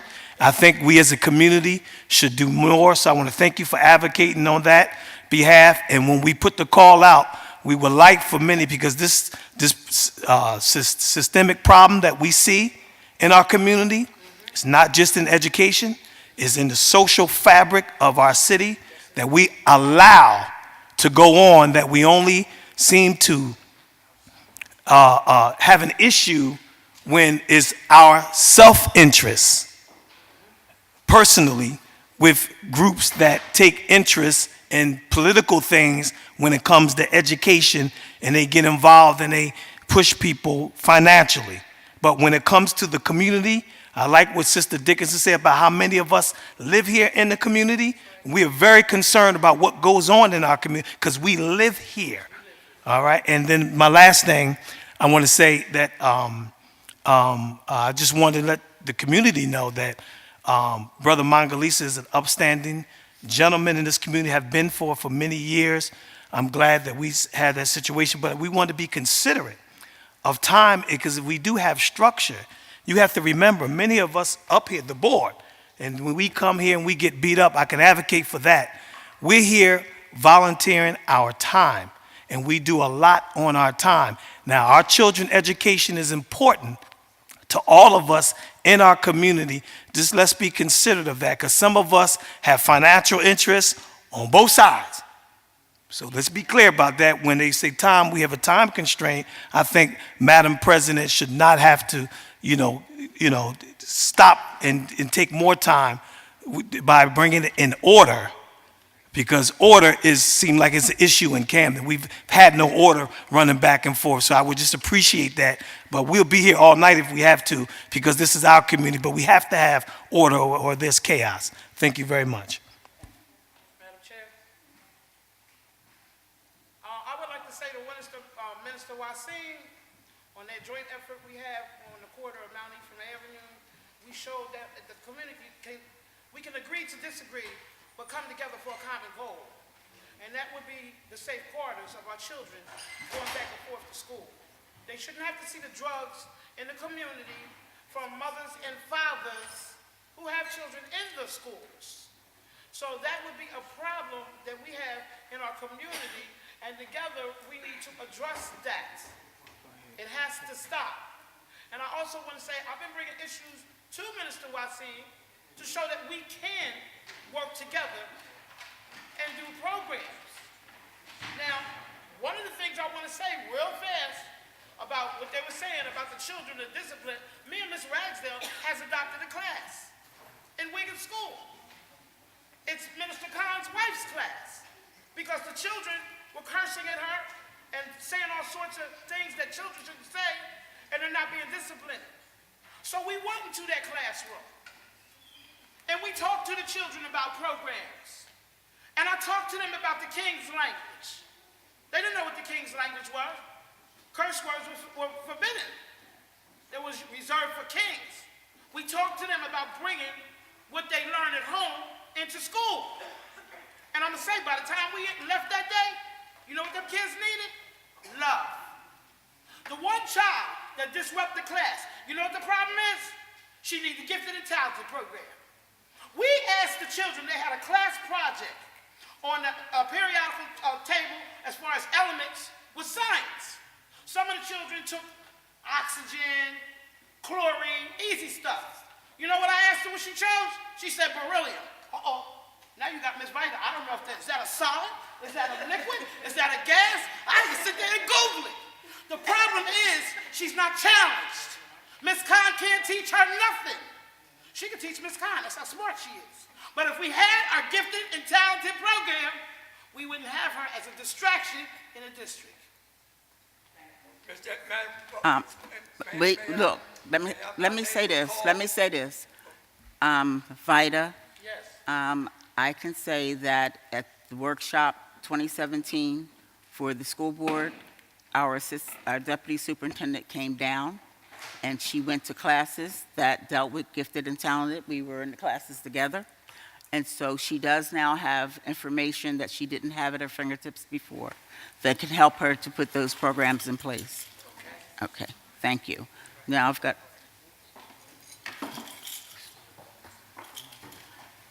because what we need to do now, we've given the public, I need to let the board members speak if there's any concerns or issues to the superintendent. Okay, got it. And then we close out. And if there's any other questions, we can talk afterwards. Yeah, I'd just like to echo just what everybody else said here today. Paymont, especially, the district is definitely in a better place than what it was 4 years ago. And if that's something that you can't agree to disagree on, then, I don't know what to tell you. Being a board member up here through the transition, before the transition, there's a fellow board member in the crowd that can tell you himself about the systematic challenges that this district was compared to today. And so I'll leave that there, along with other messages that have been displayed today by, there's a myriad of issues today. And I just think that, some people need more attention than others, and there's nothing wrong with that, and that's okay. Maybe Paymont, that's a strategy that the administration can do as it relates to their community engagement. Maybe, a working group before the school board meeting to address the myriad of issues that can be delegated down to a school level, and where more energy and effort can be provided towards schools Because like Mr. Wasim said, it's 9 o'clock at night, been here 4 or 5 hours. Aside from the abundance of calls that we get on a weekly basis, especially around the holidays with trying to give back with turkey baskets and foods and making sure that our families are being supported, not just academically, but socially and emotionally, this can get a little overwhelming. And not seeing, one message, seeing various agendas and messages and issues doesn't really feel comforting for, someone like me who's a representative of the community and is a product of this system and a product of this leadership team, and who wishes to move on and be able to look back and be able to appreciate, the work that was done and what was left behind and what has taken place as a result of that.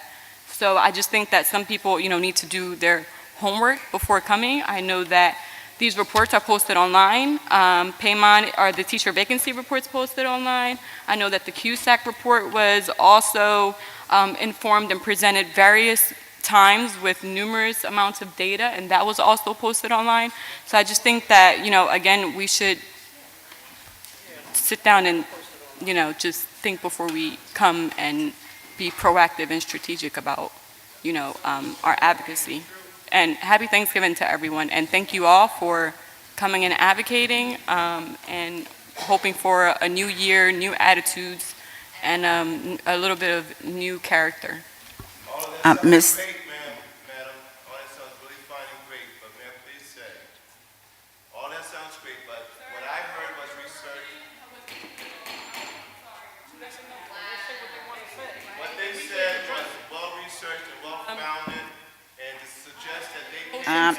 You can't adjourn because I haven't spoken either. We have other people at the table. Culture that's being promulgated from right up there. That's right. That's what I'm saying. That's right. That you suggest that these people did research and do what they just have to pull some down. Hold on. Okay. Let me move forward with it. I need y'all to be quiet, please. God's got this thing in control. Miss Atwood, stay, please. I'm asking you to stay. Miss Atwood, do you have anything you'd like to say? Good evening. I taught at Hatch Middle School for 10 years, and I think it behooves us, one, not to be in the classroom if you don't love children. I told my children at 8:30 when they walk in my door, profanity is not permitted. I understood that it's the language of the home if a child comes in and they cuss all the time. A lot of them learn it at home because they're being cursed at. So I had no thing about suspending a child for profanity, but I made them understand it's not to be used from 8:30 to 3 o'clock. But I'm talking about the suspension rates and understanding children and so forth and so on. But if you speak to a child in love, most of the time they will understand and cooperate. That's all I'm saying. Thank you. Give me a moment. I'll be able to address. I need to address something that was brought up. I need you to hear. This is the city of Camden. Just like in any other city, there are policies, there's regulations. We as a board would hold the superintendent accountable if we were the ones not under state takeover. Because it's the way it is, it's the superintendent, and then he shares with us, and sometimes we get a little upset because we don't get it right away. So we can't...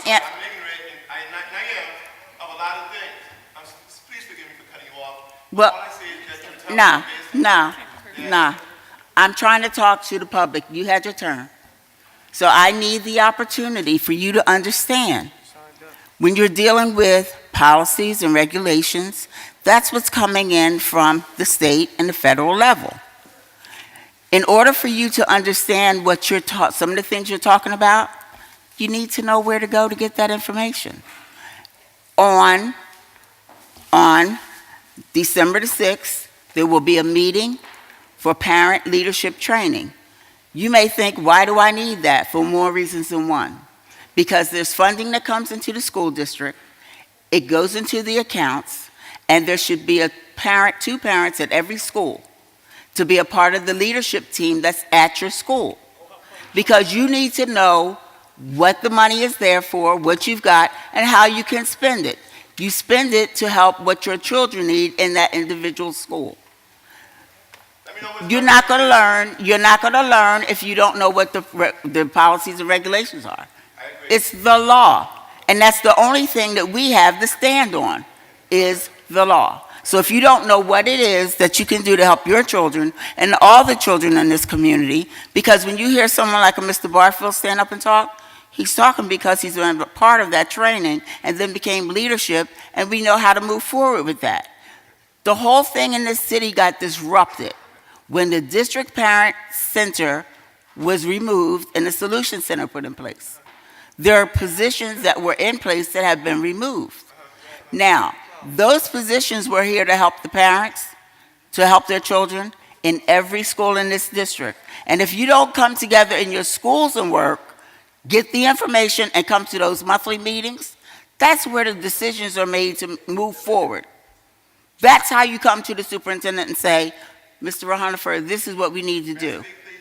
Not yet, no, because I'm speaking. So the reality is you can always come here and argue, but we need you to talk about what the law is saying to help make the changes in the areas that you need it in. But listen to what I'm saying, Vida. The parents and the community, you need to be able to speak to your principals in your schools, and then you come together in the monthly meetings. There was a setup that was in place where those things worked. When the disruption came and this community school coordinators was gone, and they were taken up out of the grant, what was written in, the FOCs are in place, but they're not here to do what the community school coordinators did. So what I'm saying to you is, and they can't be the clerks, because we also have clerks, 10 clerks that was removed, and we understand that they're being used as clerks. Is that right? So the issue becomes, I can talk to the superintendent and the board, and we talk about that. But we have to be able to work together in a unified way. We can't holler over each other. We can discuss what needs to be done, and when we give you the meetings, the dates, where they are, I'm asking you to come out. We've got 2 meetings that you should be at. You got a parent involvement training, that's giving you the law for any money that's to be spent in this district with Title 1, 2, and 3. When it comes to Title II, that's professional development. So we're not really involved with that, but we need to know that they're doing what they're supposed to do with that. Title III is going to deal with our English language learners. And then we got special needs. I understand that in the bilingual meetings, most of their concerns is because their children aren't getting what they need in special needs. So you've got 2 areas crossing one over the other, but you don't know how to get it done because we're not talking to each other. If you communicate, your circle has been interrupted and broken that gave that calmness within that district. Some things the superintendent has done, and it's moving forward. Some of it feels like we've been here and we're holding on and we're just treading water. We're not moving forward. But that's if you are not being a part of it, because that money comes into the schools. 2 parents should be at that school in leadership positions. They talk with the principal and they say, this is how that money is to be spent. When that money sits there, nobody is utilizing it, and we can't say everybody because it has to be the parents. If it's not being used, the state says we don't need the money. The federal government thinks we don't need the money. It's not that we don't need it, we need people to know and understand how to utilize it. And that's where the parents come in, and the community. So you've got a DPAC meeting, you got a special needs meeting, you got a bilingual meeting, and soon we should be up and running with a gifted and talent. That's what should be happening, because we have students in this district who are not getting the services they need because it hasn't been put in place. How does it get there? How many board members do you see here tonight? 5. How many should we have? 9. How many do we have? 8. Thank you. How many So we can only make those changes for you and stand up and say, Superintendent, these are the things that we want and need. You hear Brian Morton coming to the table. He'll have his meeting maybe over at Rutgers with his group of parents. So you'll see those parents coming up and saying, these are the good things that's happening in our schools. But meanwhile, Ryan still has a situation that he has to deal with those parents that are in bilingual because they don't know how to get the services for what you need for your children. Is that correct, Mr. Morton? My point. So if we're all split up, what happens? It's chaos. That's exactly what happens. I need you to stop coming with the negative. Come with what you have to say. We work together, and we're going to make that happen. We're the only ones that can make that happen. Madam President, we had, but with all due We've given respect, ample amount of time. we've had open to the public. Okay, they have been, Madam President, they have been disrespecting. I'm standing here as a man on the board, and y'all just running over these sisters on this board like we ain't standing right here. Madam President, if you could have them call for a thing. We're done. We're going to call. Okay, all right. This motion to Okay. adjourn. Can I have a second? I second the motion. Thank. I have to Oh, read wait the a minute. statement. I have to read Paymont the has to statement. read the statement. Hold tight. At this time, I'm going to take roll call. Exactly. And so, and then right is right, so show the respect to let us continue and close out.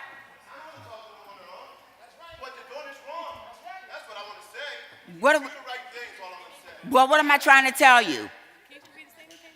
In accordance with the powers vested in the State District Superintendent under Title 18A, I hereby approve today's superintendent's agenda items and business office agenda items. All right, thank you. Thank you. Motion to adjourn. Second, Motion can I get a second. At this time, I'll take roll call. Please say yes or no if you Yes. approve to adjourn. Ms. Yes. Teresa Atwood, Ms. Catherine Blackshear, Mr. Brito Yes. Bueno, Yes. Ms. Dorothy Burley, Ms. Taisha Manir, Mr. Wasim Mohammed, Yes. Ms. Felicia Reyes. Yes, Morton, ma'am. Ms. Martha Wilson. Yes. The meeting is now adjourned. Thank